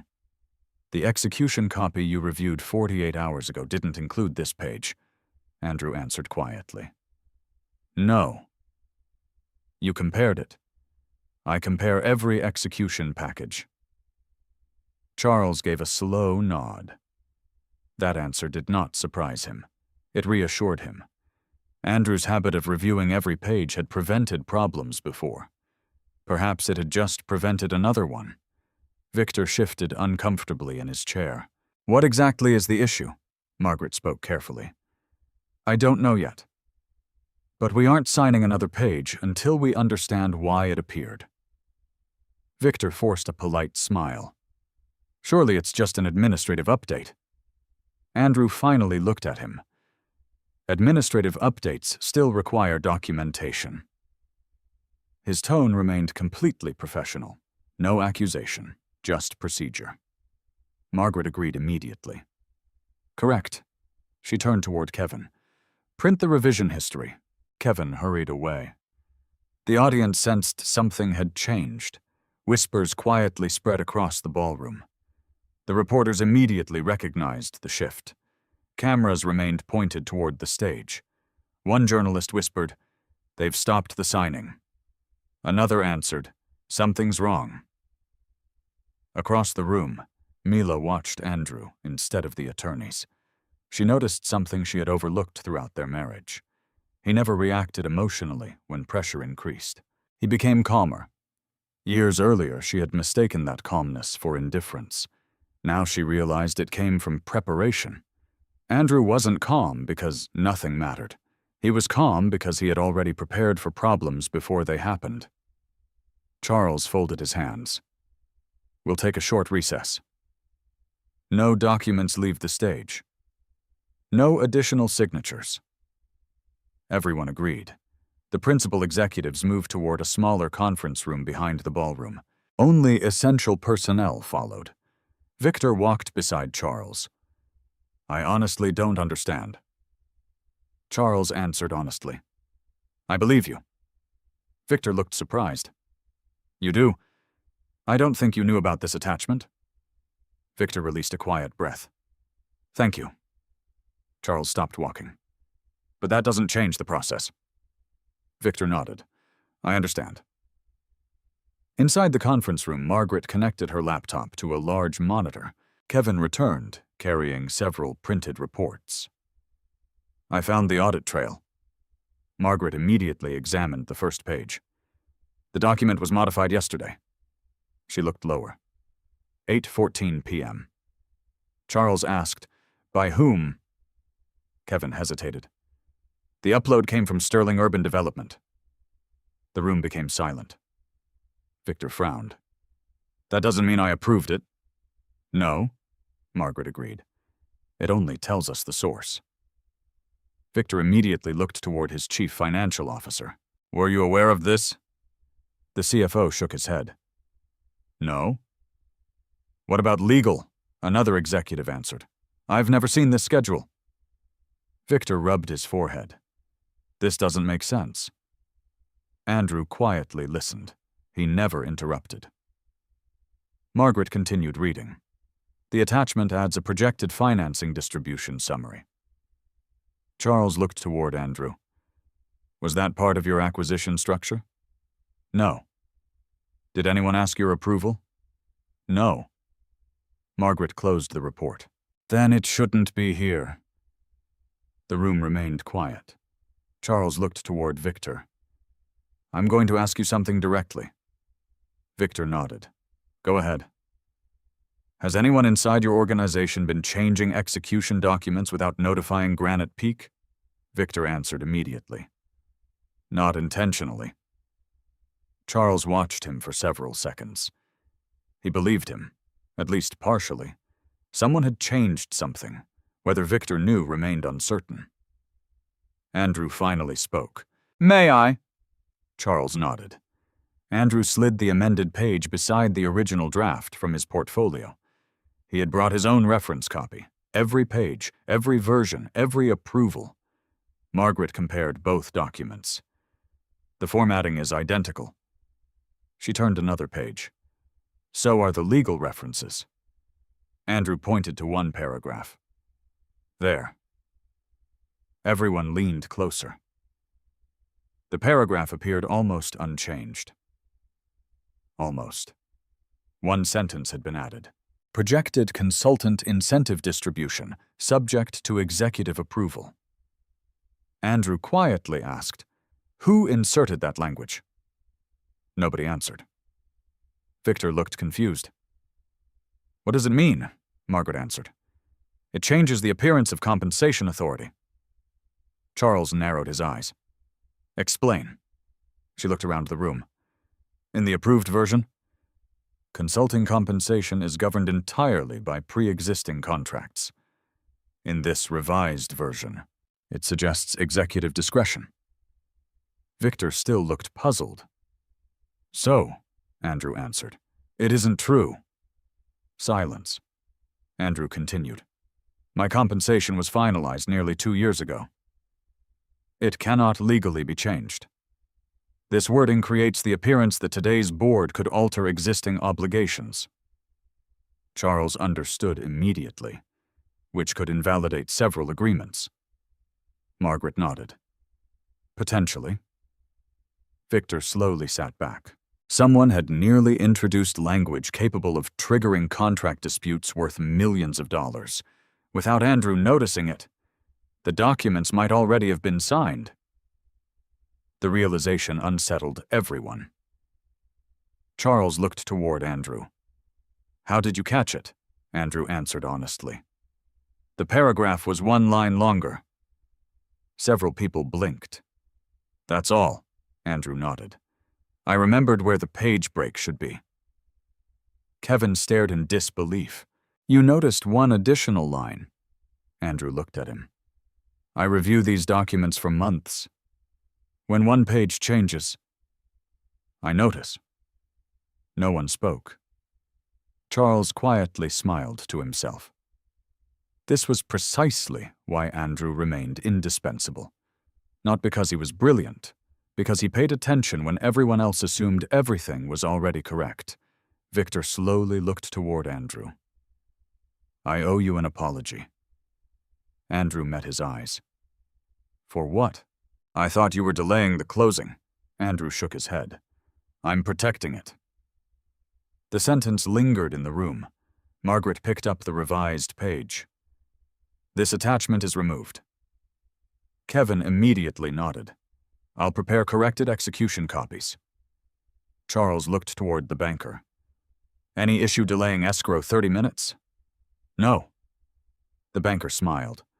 "We'd rather wait 30 minutes than litigate for 3 years." Several people quietly laughed. The tension eased, but not completely. Victor remained thoughtful. His confidence had changed. Earlier that morning, he viewed Andrew as another consultant. Now he watched him with entirely different respect.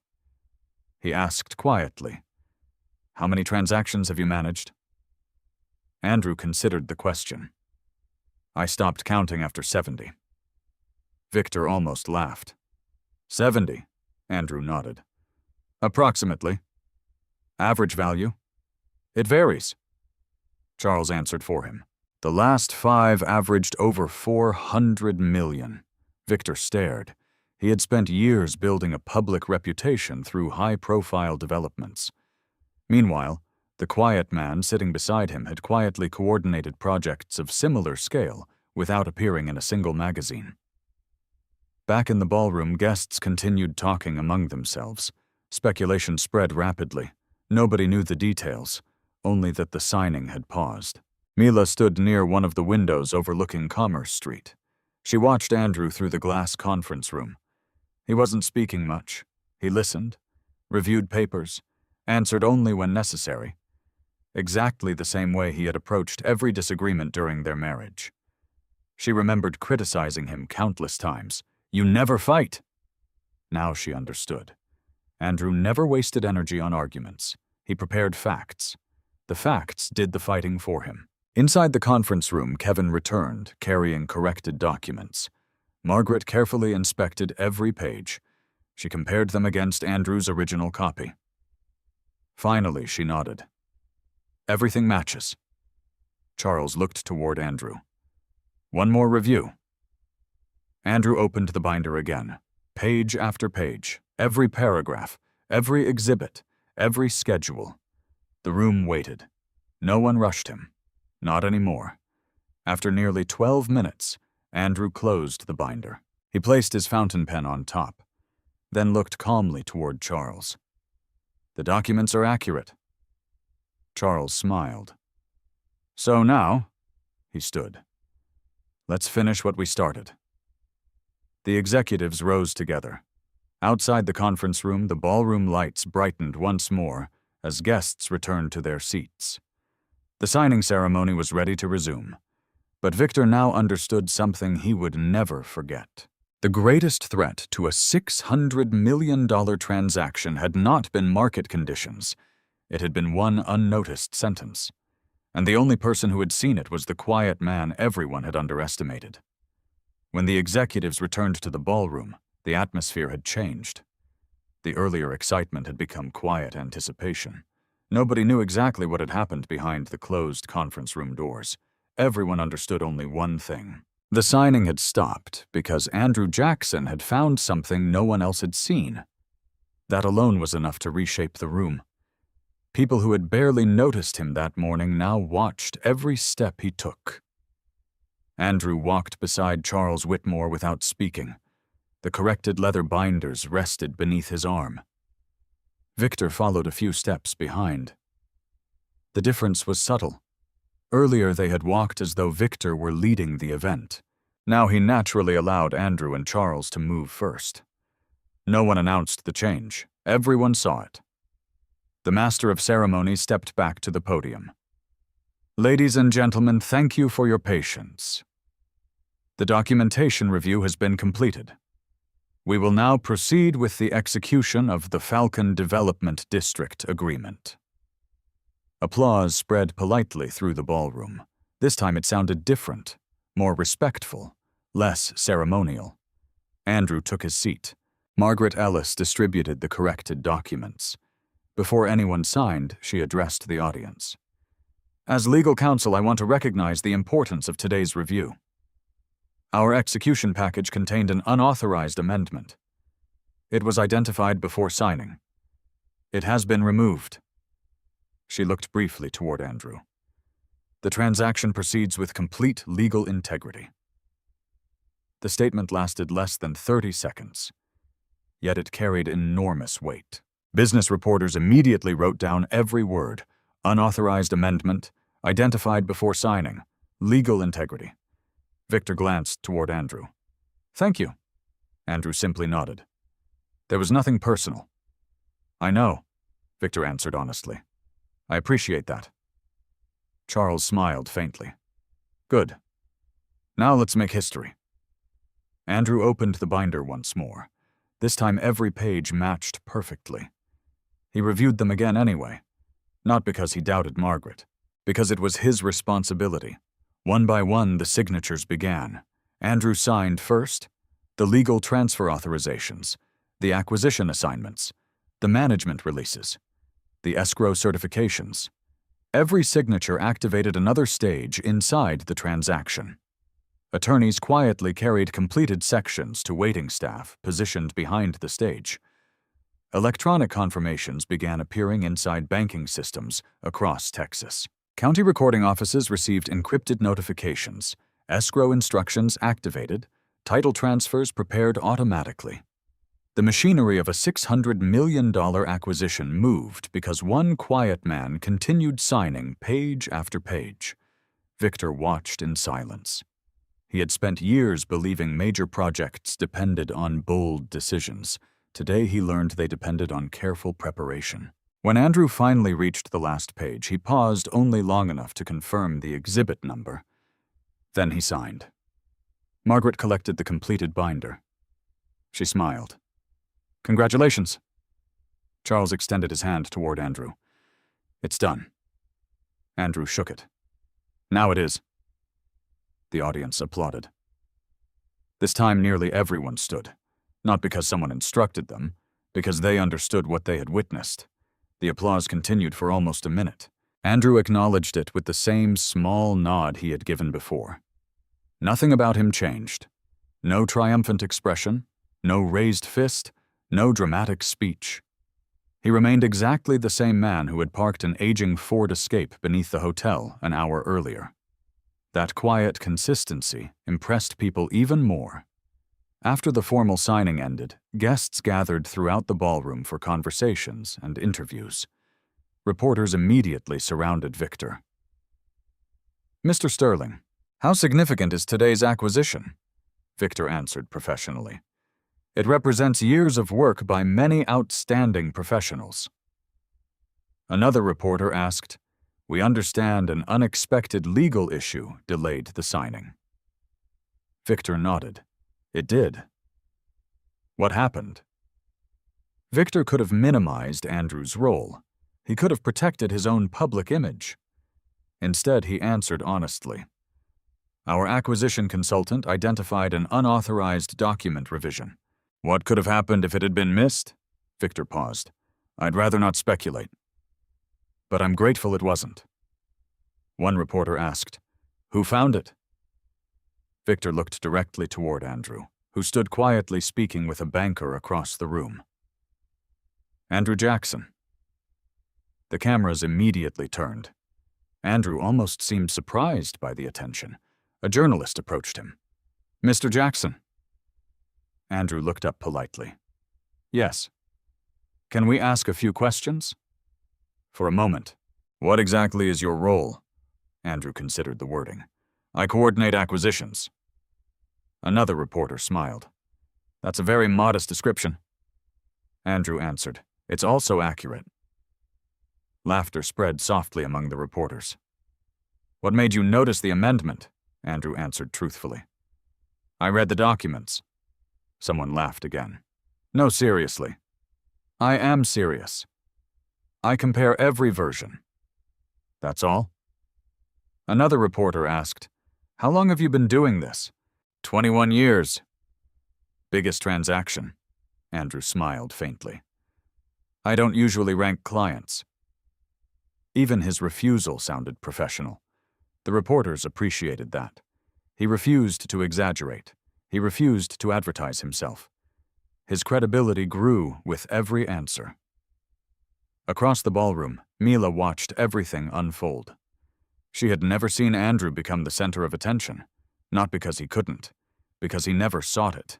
She remembered dinners where she wished he would speak more, networking events where she wanted him to impress people. Now dozens of executives voluntarily walked toward him, not because he entertained them, because they trusted him. Rebecca Lawson joined Andrew near one of the windows. "I think your quiet life just became considerably louder." Andrew smiled. "It'll settle down." Rebecca laughed. "You really believe that?" "I hope so." Michael Turner approached carrying 2 glasses of sparkling water. He handed one to Andrew. "You earned this." Andrew accepted it. "Thank you." Michael looked toward the reporters.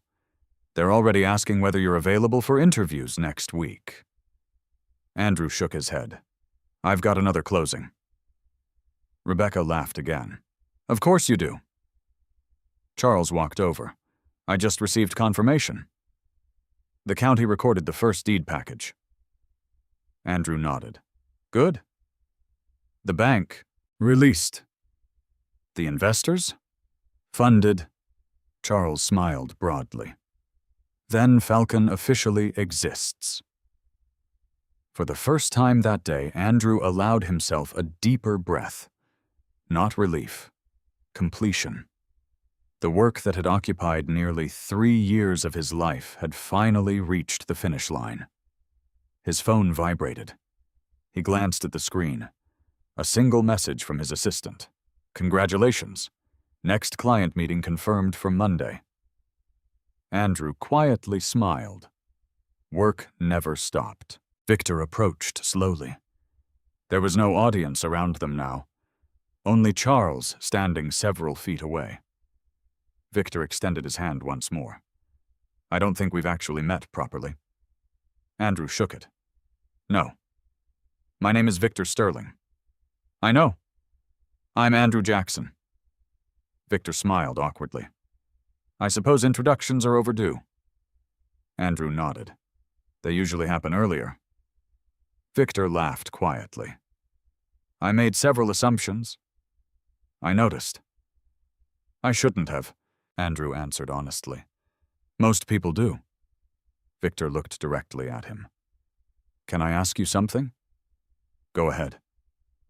Why didn't you ever tell me how much of the acquisition you were managing? Andrew answered without hesitation. You never asked. Victor blinked. It sounded almost too simple. But it was true. Andrew continued. Our meetings were always about development schedules. Your team handled development. My team handled acquisitions. Our responsibilities were separate. Victor slowly nodded. When I saw your Ford Escape this morning. He stopped himself. Andrew finished the sentence. You assumed I wasn't successful? Victor lowered his eyes briefly. Yes. Andrew's expression never changed. The vehicle gets good mileage. Charles quietly smiled from nearby. That answer perfectly summarized, Andrew. No resentment, no lecture, no need to embarrass anyone. Only facts. Victor laughed despite himself. I deserved that. No, Andrew replied. You deserved honesty. Victor looked around the ballroom. I think today has given me plenty of that. Before Andrew could respond, one of Granite Peak's senior directors hurried toward them, carrying a folder marked Confidential. His expression looked unusually serious. Andrew, we've just received something from Harris County. Charles immediately became attentive. What is it? The director handed the sealed folder directly to Andrew. It arrived 5 minutes after the closing. Andrew opened it. His eyes moved quickly across the first page. For the first time that entire day, his calm expression changed, only slightly, but enough for Charles Whitmore to recognize that whatever Andrew had just read was far more serious than the document amendment they had already survived.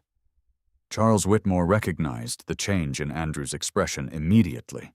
It lasted less than a second. Most people would never have noticed it. Charles had worked beside Andrew for more than a decade. He knew exactly how unusual it was. What is it? Andrew did not answer immediately. He finished reading the second page before carefully closing the folder. The recording office found an unreleased filing. Charles frowned. What kind of filing? A lien. Victor's face tightened. A lien against the Falcon property? Andrew shook his head. No. Against one parcel. The tension eased slightly. One parcel out of more than 200 was manageable. Then Andrew continued. It wasn't discovered during title review because it wasn't recorded until this morning. Charles immediately understood. After closing.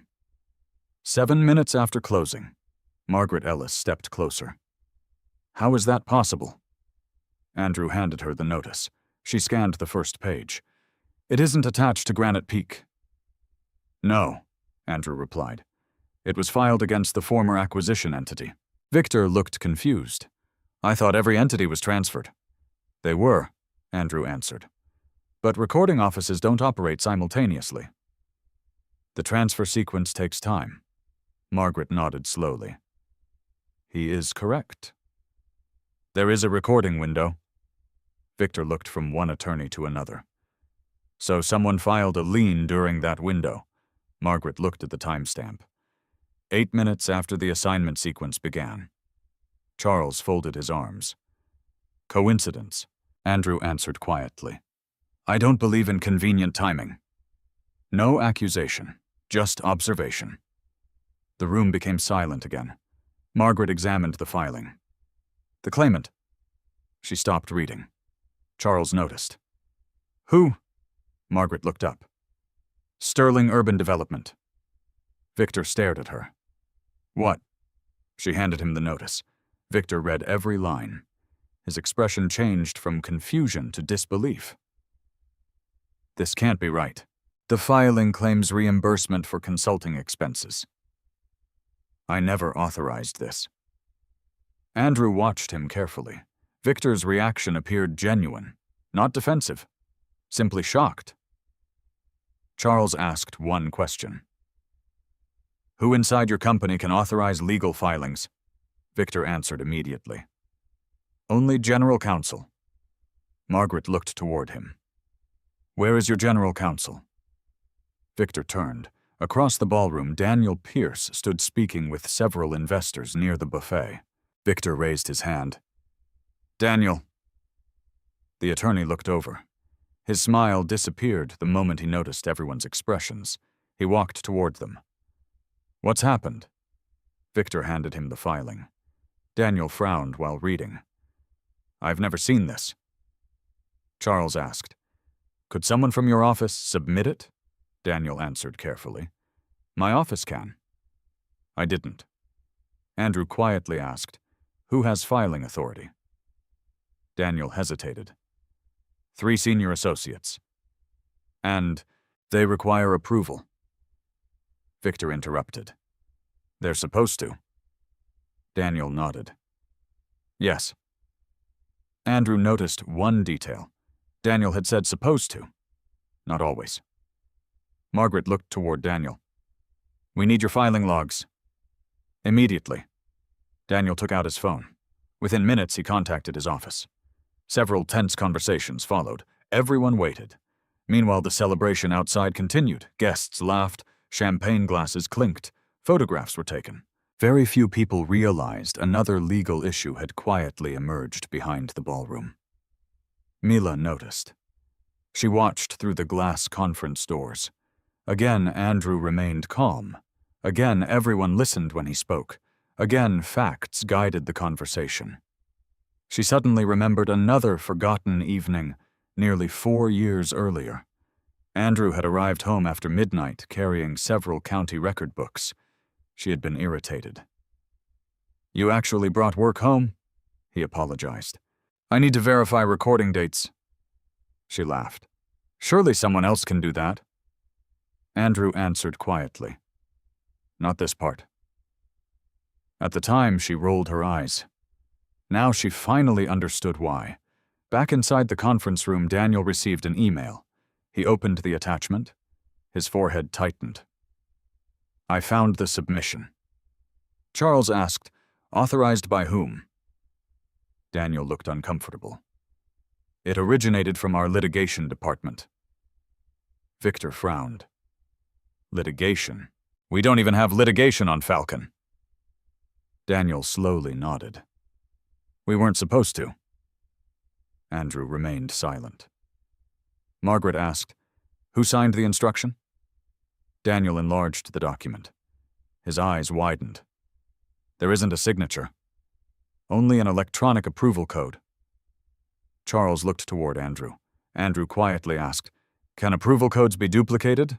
Daniel answered honestly. "They shouldn't." "Can they?" A longer pause. "Yes." Victor slowly sat down. Someone had used an internal authorization code to file a legal claim against the acquisition entities. Whether intentionally or accidentally remained unknown. Margaret turned another page. "The amount claimed—" She stopped again. Charles sighed. "What now?" $384,000. Victor looked confused. "That's insignificant compared to the project." Andrew answered calmly. "It isn't about the amount." Victor looked at him. "It's about priority," Andrew continued. "If the lien remains recorded, it clouds title. The amount doesn't matter. Construction financing could stall. Insurance carriers could pause coverage. Future lenders could demand clarification. One small filing could delay months of work." Charles nodded. "Exactly." Victor looked genuinely frustrated. "So what do we do?" Andrew opened his portfolio. He removed another folder. No one seemed surprised anymore. The label read, "Contingency Procedures." Victor stared. "You planned for this," Andrew answered. "I planned for possibilities." Inside rested prepared legal templates, emergency release forms, affidavits, county filing instructions, contact lists. Margaret looked impressed. You already drafted emergency responses. Andrew nodded. 2 years ago. Charles quietly smiled. This is Andrew. He prepares for events that never happen. Andrew corrected him. Almost never. Daniel examined the templates. They're ready to file. Andrew nodded. They only require today's dates. Margaret looked toward Victor. We can neutralize the lien before close of business. Victor released the breath he had been holding. How long? If everyone cooperates, Andrew answered. About 90 minutes. Daniel looked at Andrew with open admiration. I've practiced commercial law for 18 years. I've never seen contingency files this complete. Andrew shrugged slightly. I dislike emergencies. Charles laughed softly. That's because you eliminate most of them before they become emergencies. Victor leaned forward. Andrew, can I ask something personal? Andrew nodded. Go ahead. When Mila left, the room became quiet.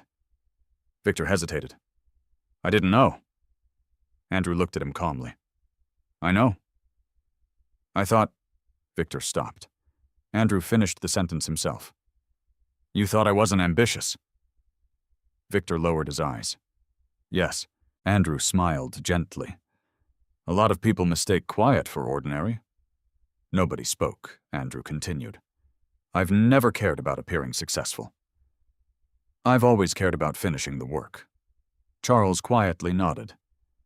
That's why people keep hiring you. Not because Andrew promoted himself, because completed projects became his reputation. Daniel interrupted. We've identified the employee. Everyone looked up. The approval code belonged to an associate named Eric Holden. Victor frowned. I don't know him. Daniel continued reading. He resigned 23 minutes ago. The room froze. Resigned? Daniel nodded. Effective immediately. Margaret looked toward Andrew. That's not a coincidence. Andrew agreed. No. Charles folded his arms. Can we locate him? Daniel answered. Security says he already left the building. Victor looked frustrated. Call him. Daniel tried. Straight to voicemail. Again. Voicemail. Andrew quietly considered the timeline. Unauthorized amendment, fraudulent lien, immediate resignation. Pieces began fitting together. Not completely, but enough. He looked toward Charles. This wasn't random. Charles nodded. No. Andrew closed the contingency folder. I think someone expected today's closing to fail. Victor looked confused. But why? Andrew answered quietly. Because delayed transactions create opportunities. Before anyone could ask another question, Margaret's phone rang. She listened for only a few seconds, then looked directly at Andrew. The Harris County clerk just called. Charles immediately asked, what happened? Margaret slowly lowered the phone. They've received another filing. Everyone stared at her. She swallowed once. This one. Mentions your name personally. Andrew Jack Dexon. For the first time that day, the problem was no longer aimed at the project. It was aimed directly at him. Margaret Ellis put the phone on speaker. Harris County Recording Division. A woman's professional voice filled the conference room. This is Linda Chavez. Am I speaking with Miss Margaret Ellis? Yes. You requested immediate notification if any additional filings referenced the Falcon acquisition entities. Correct. We received another electronic submission approximately 4 minutes ago. Margaret looked toward Andrew. You mentioned Mr. Jackson. Yes. The filing specifically identifies Andrew Jackson as the responsible managing consultant. Andrew remained silent. What type of filing is it? Linda answered. It appears to be a complaint requesting temporary restriction on future transfers pending review of alleged fiduciary misconduct. The room became perfectly still. Victor looked shocked. What? Charles narrowed his eyes. Read the filing basis. Linda continued. The complaint alleges the managing consultant personally benefited from undisclosed acquisition arrangements. Victor immediately turned toward Andrew. Andrew's expression never changed. Charles spoke first. Is the complaint supported by evidence? Linda answered. I can't determine that. I can only confirm the filing. Margaret asked, Has a judge reviewed it? No. It was electronically submitted. So it has not been accepted. Not yet. Margaret thanked her and ended the call. Nobody spoke. Daniel Pierce broke the silence. This is no longer random. No, Andrew agreed. They've shifted the target. Victor looked confused. They're accusing you personally. Andrew nodded. Yes. Charles asked, Does any part of the allegation have merit? Andrew answered without hesitation. No. Can you prove that? Andrew looked at him. I already have. He placed his leather portfolio on the conference table. It had accompanied him everywhere for years. Victor had assumed it contained ordinary project files. Andrew slowly opened it. Inside rested several carefully organized binders. Every divider carried a handwritten label: contracts, escrow, communications, board approvals, county records, expense logs, conflict certifications. Margaret quietly smiled. I should have guessed. Andrew removed one blue binder. Independent compensation. Another. Conflict disclosures. Then another. Professional ethics certifications. Victor watched silently. Andrew laid every binder across the table. I've maintained complete records since the project began. Charles smiled. Longer than that? Andrew nodded. Since my first acquisition. Margaret opened the compensation binder. Every consulting payment appeared in chronological order. Every invoice, every bank confirmation, every tax document, every client authorization, nothing was missing. Daniel opened another binder. Conflict disclosure forms, annual certifications, independent legal opinions, signed acknowledgments. Again, nothing missing. Victor looked stunned. You kept everything, Andrew answered calmly. People forget conversations. They rarely forget documents. Charles quietly laughed. I've heard him say that for years. Andrew continued. I've learned something. The truth survives much longer when it's organized. Margaret examined another section. These aren't copies. They're certified originals. Andrew nodded. I request certified copies whenever possible. Daniel shook his head slowly. I've never seen record-keeping like this. Andrew simply closed another binder. I've been accused before. Victor looked surprised. You have? Not often. But enough. What happened? The documents answered. Andrew never elaborated. He didn't need to.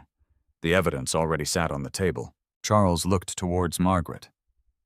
If this reaches a judge, Margaret answered immediately. It won't survive. Daniel agreed. The complaint has no chance. Victor frowned. Then why file it? Andrew answered quietly. Delay. Everyone looked at him. They don't need to win. They only need confusion. Charles nodded slowly. A delayed transaction. A delayed stock announcement. A delayed financing release. Victor finally understood. The market. Andrew nodded. If Falcon appears unstable for even 48 hours? Victor finished the thought. Competitors gain leverage. Charles added, investors become nervous. Margaret continued, insurance carriers ask questions. Daniel concluded, lenders request clarification. Andrew folded his hands. Delay has value. The sentence lingered in the room. Victor slowly looked toward Andrew. You already expected this. I expected something. How? Andrew answered. Because the amendment failed. Silence, he continued. When the unauthorized contract language failed? They needed another method. Charles smiled faintly. I wondered whether you'd reached that conclusion. Andrew nodded. The timing fits. Margaret looked toward Daniel. We need immediate opposition. Daniel already had his laptop open. I'm drafting it. Andrew gently stopped him. No. Daniel looked surprised. No? Andrew opened another folder. Already completed legal responses, emergency opposition motions, supporting affidavits, evidence indexes, every document already prepared. Only dates remained blank. Daniel stared. You already drafted responses to accusations that hadn't happened, Andrew answered. I drafted responses to accusations that could happen. Charles couldn't hide his admiration anymore. This, he looked around the room, is why Andrew survives. He never prepares for one outcome. He prepares for 20. Victor slowly shook his head. I thought you were simply careful. Andrew smiled faintly. I am? Extremely. Outside the conference room, reporters had begun noticing the continued delay. Questions spread through the ballroom. Another legal review. Another problem, Mila overheard fragments of conversation. Something involving county records. Maybe financing. No. I heard it's another filing. She felt her heartbeat quicken. Whatever happened now, Andrew still looked calm through the conference room glass. That calmness now carried an entirely different meaning. Not passivity, control. Rebecca Lawson quietly entered the conference room carrying a tablet. I think you should see this. She handed it to Charles. An online business publication had already posted an article. Falcon deal temporarily paused after legal review. Victor sighed. It begins. Rebecca nodded. The story is spreading. Charles looked toward Andrew. Your name isn't mentioned. Yet? Andrew nodded. It will be. Rebecca looked at him. You don't seem worried. Andrew answered honestly. Worry doesn't organize evidence. Margaret smiled. I may borrow that line someday. Andrew replied, You're welcome to. Daniel finished reviewing the prepared legal packet. This filing is extraordinary, Charles asked the complaint. No. Daniel looked directly at Andrew. The response. Everyone turned toward him. Daniel continued. It addresses nearly every allegation before it's even made. Victor frowned. How is that possible? Andrew answered simply. Patterns. What? False allegations usually follow familiar patterns. So you predicted them. I prepared for them. Charles quietly laughed. I've stopped asking how Andrew thinks. It's usually several steps ahead. Victor leaned back in his chair. For years, he believed success belonged to the loudest executive in the room. Today, he realized success often belonged to the quietest person with the most complete file cabinet. Margaret's phone rang again. Same county office. She answered immediately. Margaret Ellis. Linda Chavez sounded relieved. I wanted to update you.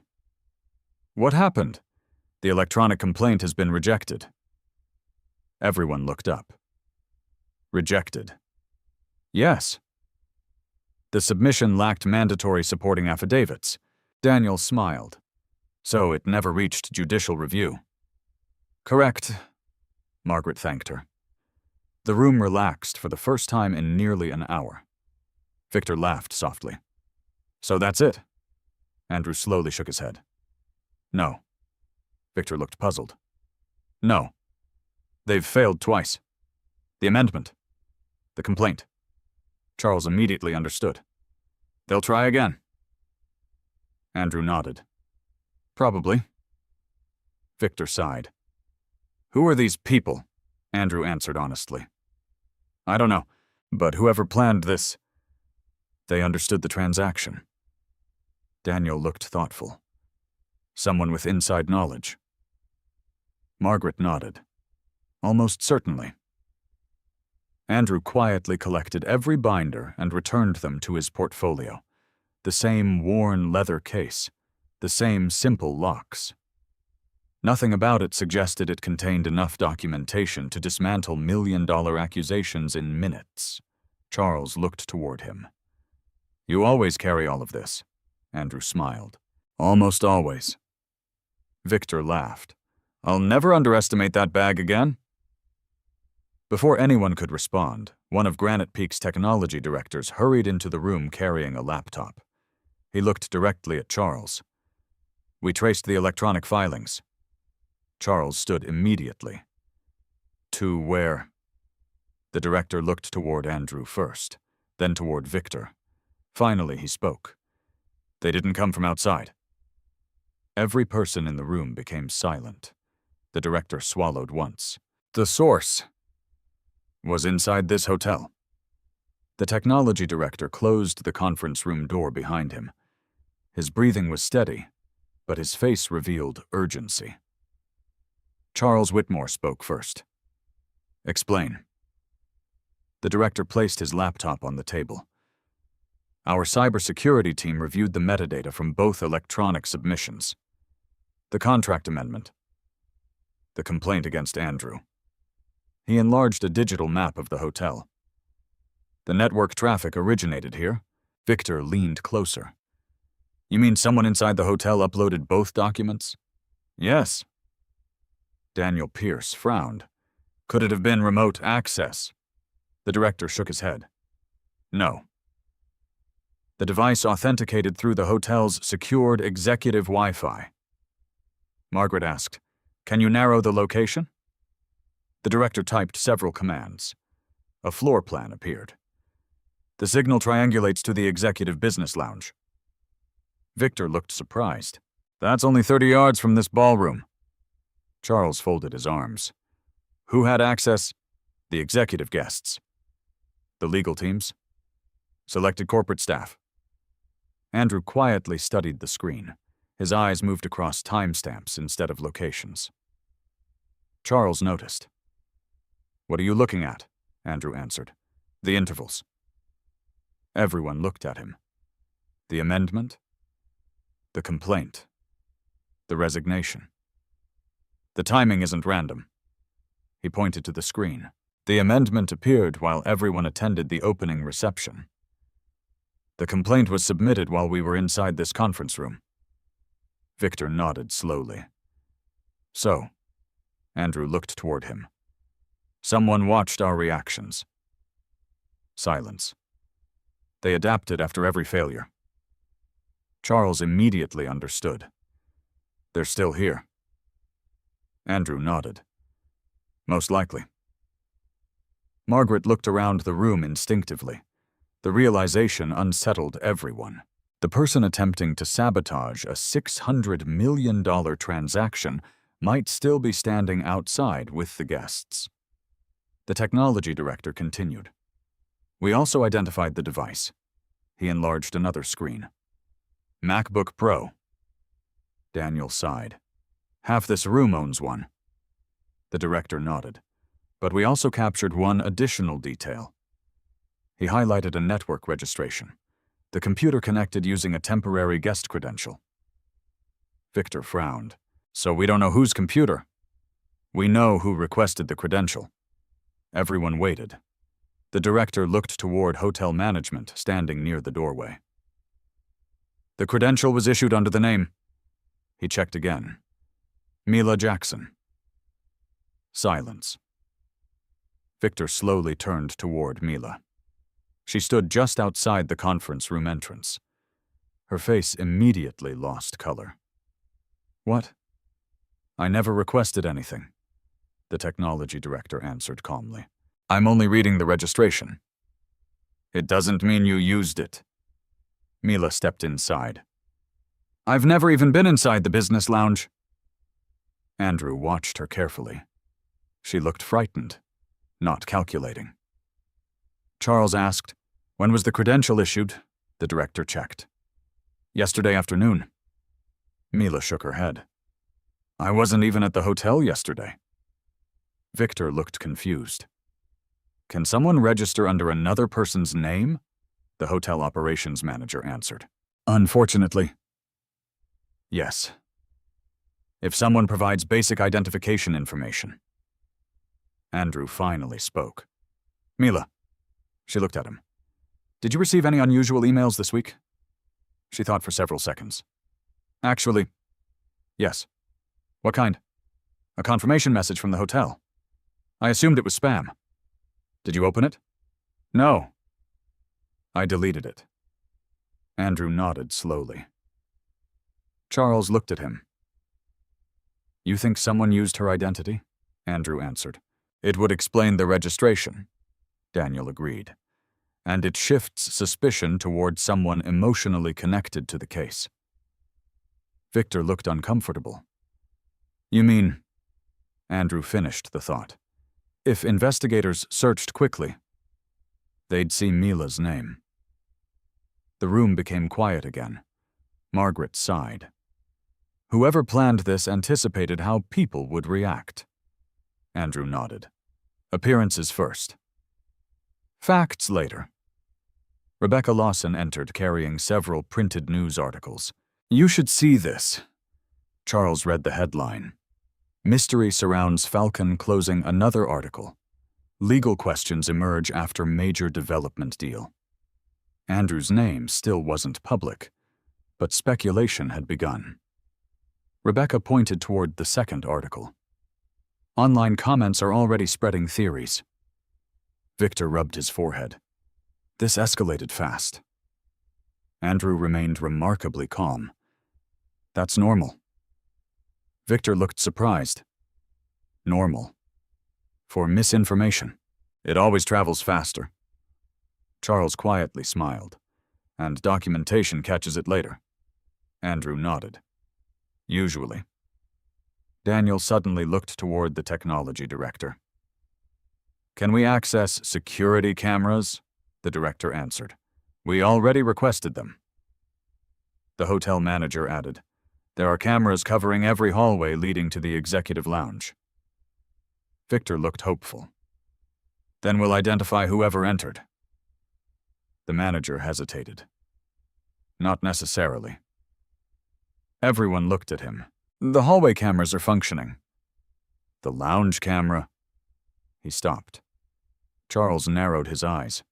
What about it? It went offline. When? The manager swallowed. 42 minutes before today's ceremony. Victor closed his eyes briefly. Of course it did. Andrew asked one simple question. Power failure. The manager shook his head. No.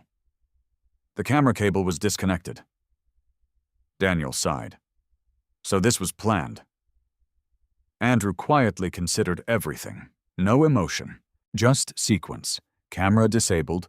Temporary credential, false amendment, false complaint, resignation, each event connected. Charles watched him think. What are you seeing? Andrew answered. They expected one outcome. Confusion? Victor asked, and now? They're improvising. Charles nodded. Because you caught every step. Andrew didn't answer. He simply looked toward the ballroom beyond the conference room glass. Hundreds of guests continued talking. Someone out there already knew the plan had failed. The only question remaining was whether that person intended to disappear quietly or try once more. Just then, one of the hotel security supervisors entered carrying a tablet. We found something. Everyone gathered around. The footage displayed the executive hallway. Timestamp: 9:41. M. A man wearing a dark baseball cap entered the lounge carrying a slim laptop bag. His face remained lowered. 3 minutes later, he exited. Different jacket, different glasses, same bag. Victor frowned. He changed clothes. The security supervisor nodded. He entered one restroom. He exited another. Daniel enlarged the image. No facial identification. Andrew quietly studied the man's posture instead. His walk. The way he carried the bag, the angle of his shoulders. Charles noticed. "You recognize something," Andrew answered softly. "The right shoulder." Everyone looked puzzled. "What about it?" "He favors it." Victor frowned. "So," Andrew kept watching. "He carries weight unevenly." Margaret looked confused. "That's enough to identify someone," Andrew answered. "Sometimes." Rebecca asked, "Have you seen him before?" Andrew remained silent for several seconds, then nodded once. "I think so." Charles immediately leaned forward. "Who?" Andrew looked back at the frozen video. "I'm not certain." "I won't accuse anyone." Victor almost smiled. "Of course you won't." Andrew continued studying the footage, then pointed toward the laptop bag. "Pause." The supervisor enlarged the frame. A small silver logo reflected under the hallway lights. Not a company logo, not a manufacturer. A custom luggage tag. 3 initials. DPH Daniel frowned. "I don't know anyone with those initials." Neither did Victor. Neither did Margaret. Andrew said nothing.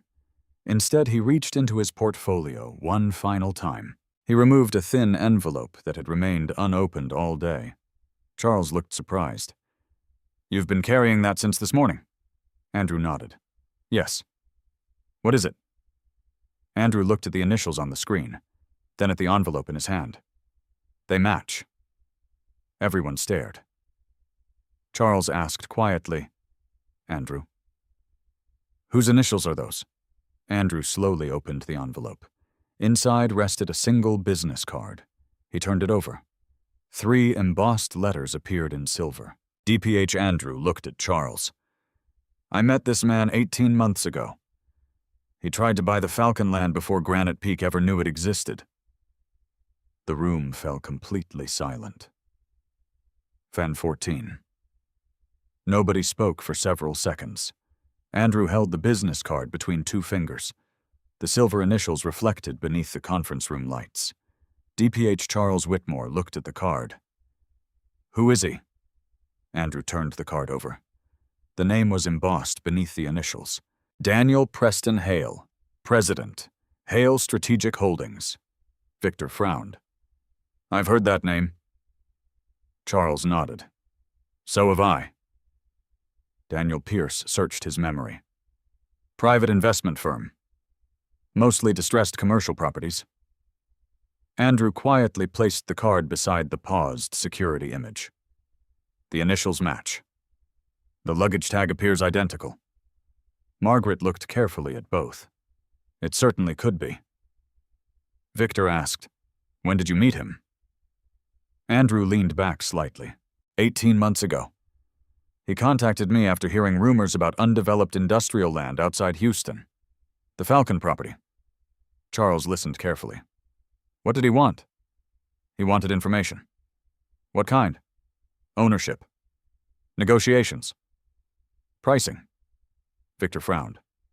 "And I declined." Andrew remembered the meeting with remarkable clarity. A quiet restaurant in Dallas, late afternoon, no assistants, no attorneys, just coffee. Daniel Preston Hale had arrived wearing an expensive navy suit and an expensive watch that seemed intended to speak before he did. Andrew noticed both, ignored both. The conversation lasted less than 20 minutes. Hale smiled often, asked indirect questions, complimented Andrew's reputation, then made a simple offer. "If Granite Peak walks away." "My investors would appreciate an introduction," Andrew answered politely. "I don't represent sellers." Hale pushed a sealed envelope across the table. Andrew never opened it. "I think you misunderstand." Hale smiled. "No. I think I understand perfectly." Andrew quietly slid the envelope back. "Our meeting is over." He stood, paid for his own coffee, walked away. That had been the entire conversation, or so he believed. Back in the present, Charles asked, "Did he contact you again?" "No." "Ever?" "No." Victor looked puzzled. So why keep the business card? Andrew answered. I keep records. Charles smiled. Of course you do, Andrew continued. I also made notes after the meeting. He opened another section inside his portfolio. Small black notebook, every page dated, every meeting logged. He found the correct entry within seconds. March 18th, 18 months earlier. Location, time, participants, conversation summary. Daniel Pierce quietly read over his shoulder. You documented everything. Andrew nodded. I document unusual conversations. Victor looked at the handwritten notes. One sentence stood alone beneath the page. Attempted indirect acquisition through consultant. No further contact recommended. Charles quietly laughed. You warned yourself. Andrew nodded once. I did. Margaret looked thoughtful. If Hale wanted Falcon before, Victor finished the thought. He might still want it. Charles added, especially after property values increased. Rebecca Lawson opened her tablet. I'll check. Within moments, she located market estimates. The completed district is projected to exceed $2 billion in long-term value. Victor slowly exhaled. So, delaying today's closing could create another opportunity. Andrew nodded, especially if investors became uncertain. Charles looked toward the technology director. Can we identify Hale as the man in the hallway? The director answered honestly. Not yet. The image isn't clear enough. Andrew quietly considered the timeline. Something still bothered him. Charles noticed. What? Andrew pointed toward the resignation. Eric Holden. Daniel nodded. The associate. He resigned. Andrew continued. But resigning only makes sense if someone expected investigators to stop looking. Victor frowned. You think Eric wasn't acting alone? Andrew answered. I don't think he organized this. Margaret agreed. The legal filings required planning. The technical intrusion required planning. The camera required planning. Daniel added. Someone coordinated everything. Andrew looked again at the paused hallway image. The organizer doesn't expose himself. He hires people. Victor slowly nodded. Like Eric. Andrew said nothing. His silence itself sounded like agreement. Just then, the conference room door opened. Hotel security returned. This just came from valet. Everyone turned. The supervisor held a parking receipt. One guest left the hotel approximately 20 minutes ago. Charles asked, who? We don't know. The reservation used temporary credentials. Andrew asked one question. What vehicle? The supervisor looked down. Black Mercedes S-Class. Victor shook his head. There are dozens here. The supervisor continued. The driver paid cash? Andrew asked again. License plate? The supervisor smiled slightly. We have that. He handed the receipt to Margaret. She immediately passed it to Charles. Charles read the numbers, then stopped. Andrew noticed. You recognize it? Charles nodded. I do. Victor asked, whose is it? Charles looked toward Andrew. Hale Strategic Holdings. The room became completely silent. Victor almost laughed from disbelief. He was actually here. Andrew quietly replied, It appears so. Daniel immediately took out his phone. I'll contact state investigators. Andrew gently raised one hand. Wait, Daniel stopped. Why? Andrew looked toward the window overlooking the parking entrance. If Hale already left, calling now changes nothing. Charles understood. You want evidence first? Andrew nodded. Always. Margaret smiled. I expected that answer. Rebecca suddenly interrupted. The reporters. Everyone looks toward her. They've found out. What? They're asking why Daniel Preston Hale attended today's event. Victor stared. He wasn't invited. Rebecca turned the tablet around. One photograph had already appeared online. taken outside the hotel earlier that morning. The image showed dozens of arriving guests. Near the entrance, partially hidden behind another executive, stood a man in a navy suit. His face was clearer than the hallway footage. Charles looked closely. It's him. Andrew compared the photograph to the business card. Same jawline, same posture, same silver tie clip, same watch. Victor slowly shook his head. He actually came. He watched everything. Andrew nodded. Probably. Rebecca scrolled lower. Another image appeared, taken only minutes later. The same man stood speaking with someone. The face beside him was immediately recognizable. Eric Holden. Daniel looked stunned. So they knew each other, Margaret answered quietly. Apparently. Victor leaned back. The entire thing finally makes sense. Andrew remained thoughtful. No. Victor looked confused. What do you mean? Only part of it. Charles asked, What are we still missing? Andrew answered. The objective. Victor frowned. He wanted Falcon. Yes, but delaying today's closing wasn't enough. Andrew looked around the room. He specifically targeted me. Silence. Charles slowly understood. He wanted to remove the only person who could stop him. Andrew nodded. If I became the investigation, Jenna, nobody would notice the transaction. Margaret quietly closed her folder. Classic diversion? Daniel agreed. And almost successful. Victor looked directly at Andrew. I owe you more than an apology. Andrew shook his head. No. You owe yourself better judgment next time. Victor smiled faintly. Fair enough. Hotel security suddenly received another radio call.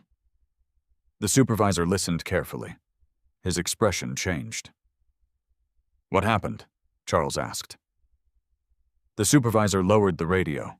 Our officers just stopped a courier attempting to leave the loading dock. Everyone looked up. He was carrying a sealed document case. Victor frowned. So, the supervisor swallowed. The delivery label is addressed to Daniel Preston Hale. Andrew quietly closed his portfolio. For the first time all afternoon, he stood before anyone else did. Charles looked at him. What are you thinking? Andrew picked up the business card and slipped it back into his notebook. If Hale sent someone back, he didn't leave empty-handed. Charles nodded once. And if we're fortunate. Andrew finished the sentence. That briefcase contains the one mistake he couldn't prepare for. Andrew Jackson followed the hotel security supervisor through the service corridor without rushing. Charles Whitmore, Margaret Ellis, Victor Sterling. Daniel Pierce and 2 hotel security officers walked behind him.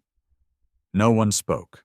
The loading dock sat on the opposite side of the hotel, hidden from the ballroom and the reporters. A white commercial delivery van stood beside the exit. Its rear doors remained open. A young courier stood nearby, looking increasingly nervous. He wore a plain gray uniform. Nothing about him suggested corporate espionage. He looked more confused than frightened. The security supervisor approached first. This is him. The courier immediately raised both hands. I didn't do anything. I was told to deliver the case. Andrew stepped forward. Who hired you? I don't know. I work for Metro Express. They gave me a pickup address.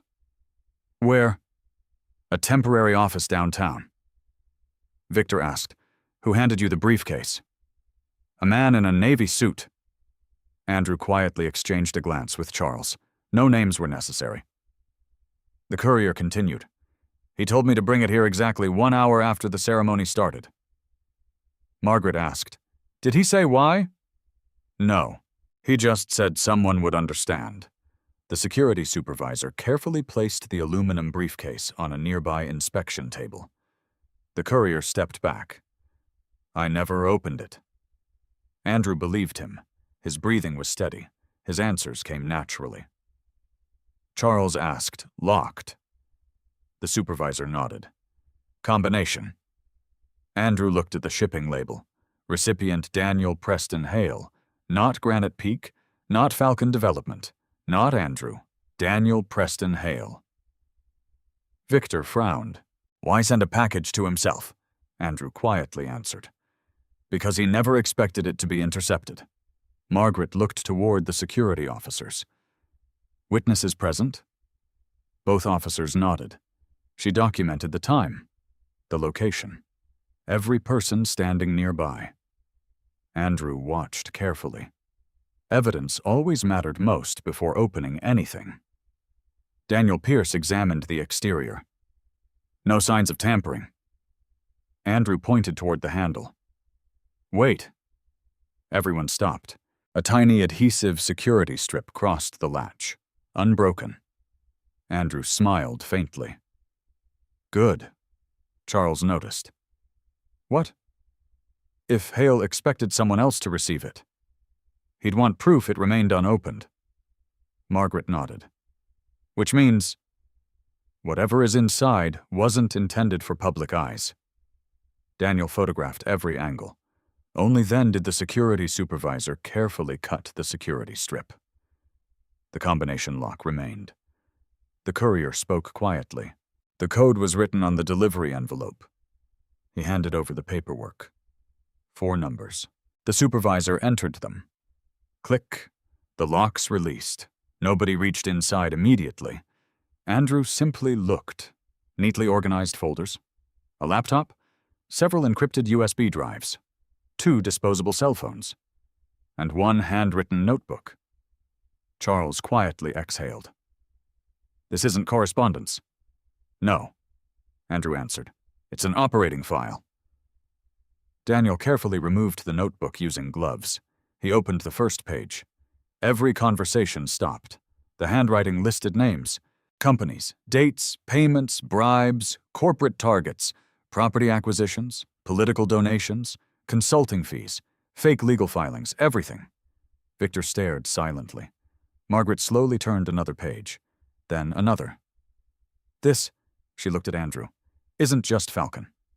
Andrew nodded. No. Daniel continued reading. Houston. Dallas. Phoenix. Atlanta. Dozens of commercial projects. Every entry documented similar tactics. Delay transactions. Create uncertainty. Purchase distressed assets at reduced value. Charles looked toward Victor.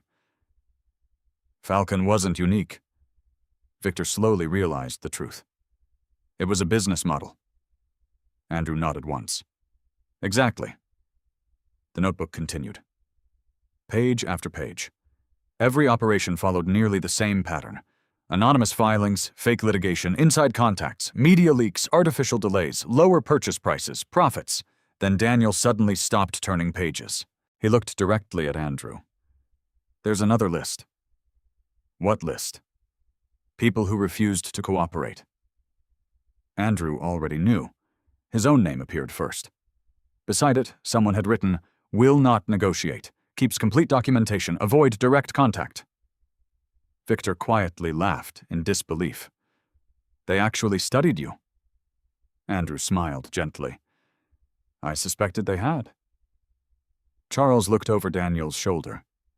Another note appeared underneath. Neutralize credibility before acquisition closes.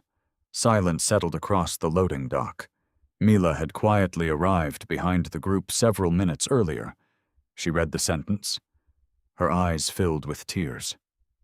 For months she believed Andrew had simply been ordinary. Now she understood something she had never noticed during their marriage. Quiet people often fight battles no one else ever sees. Andrew had never spoken about protecting billion-dollar transactions. He had never mentioned preparing legal contingencies years in advance. He had never complained about carrying records everywhere. He simply did the work, every day, without applause, without recognition. Victor slowly turned toward him. I'm sorry. Andrew looked at him. For what? For judging the surface. Andrew smiled. We've all done it. Victor shook his head. No. I built an entire opinion of you.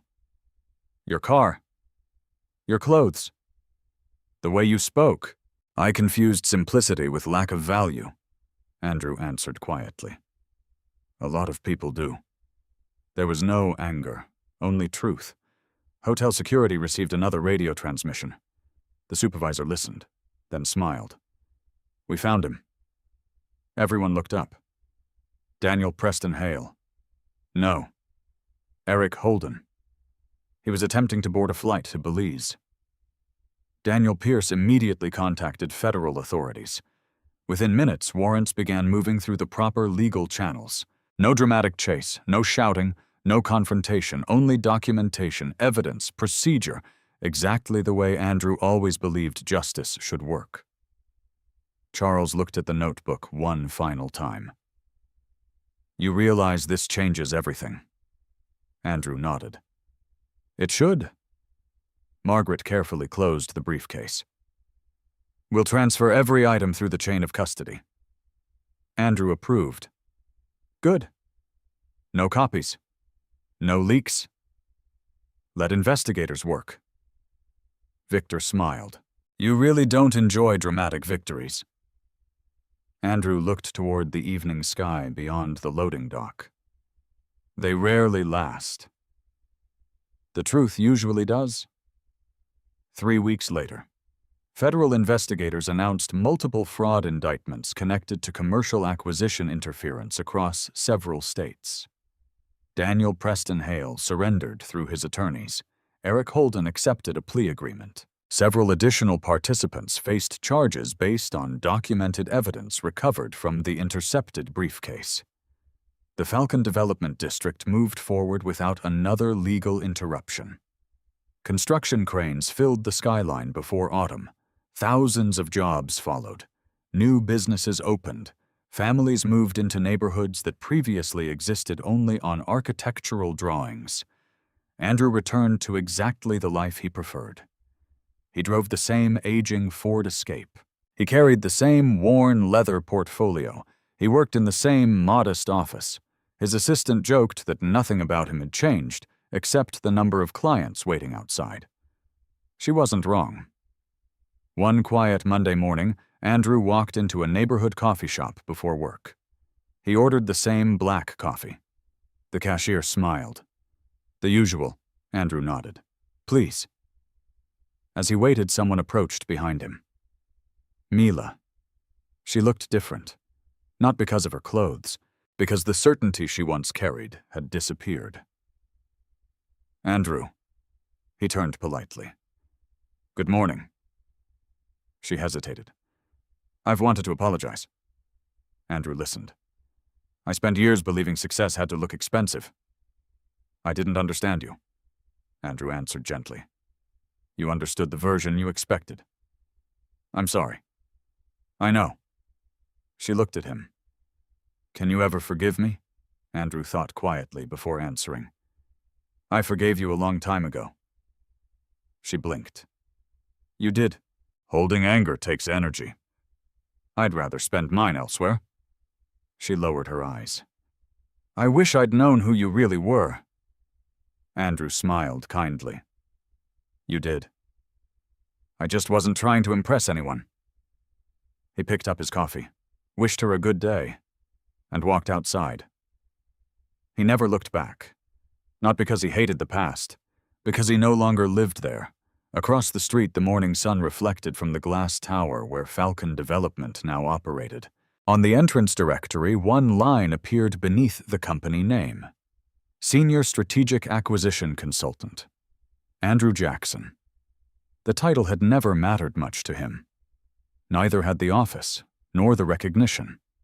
Because the most valuable thing he owned had never been money. It had been credibility. A reputation built one document, one decision, and one quiet act of discipline at a time. That reputation survived a divorce. It survived false accusations. It survived sabotage. And in the end, it spoke louder than any argument ever could. Every life eventually reaches a moment when appearances and truth stand side by side.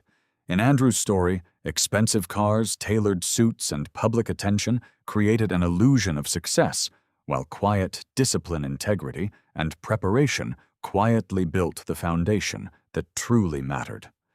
The people who underestimated him judged what they could see in a few seconds, but character is never measured by a first impression. It is measured by the choices someone makes when no one is watching. Real strength doesn't always speak the loudest.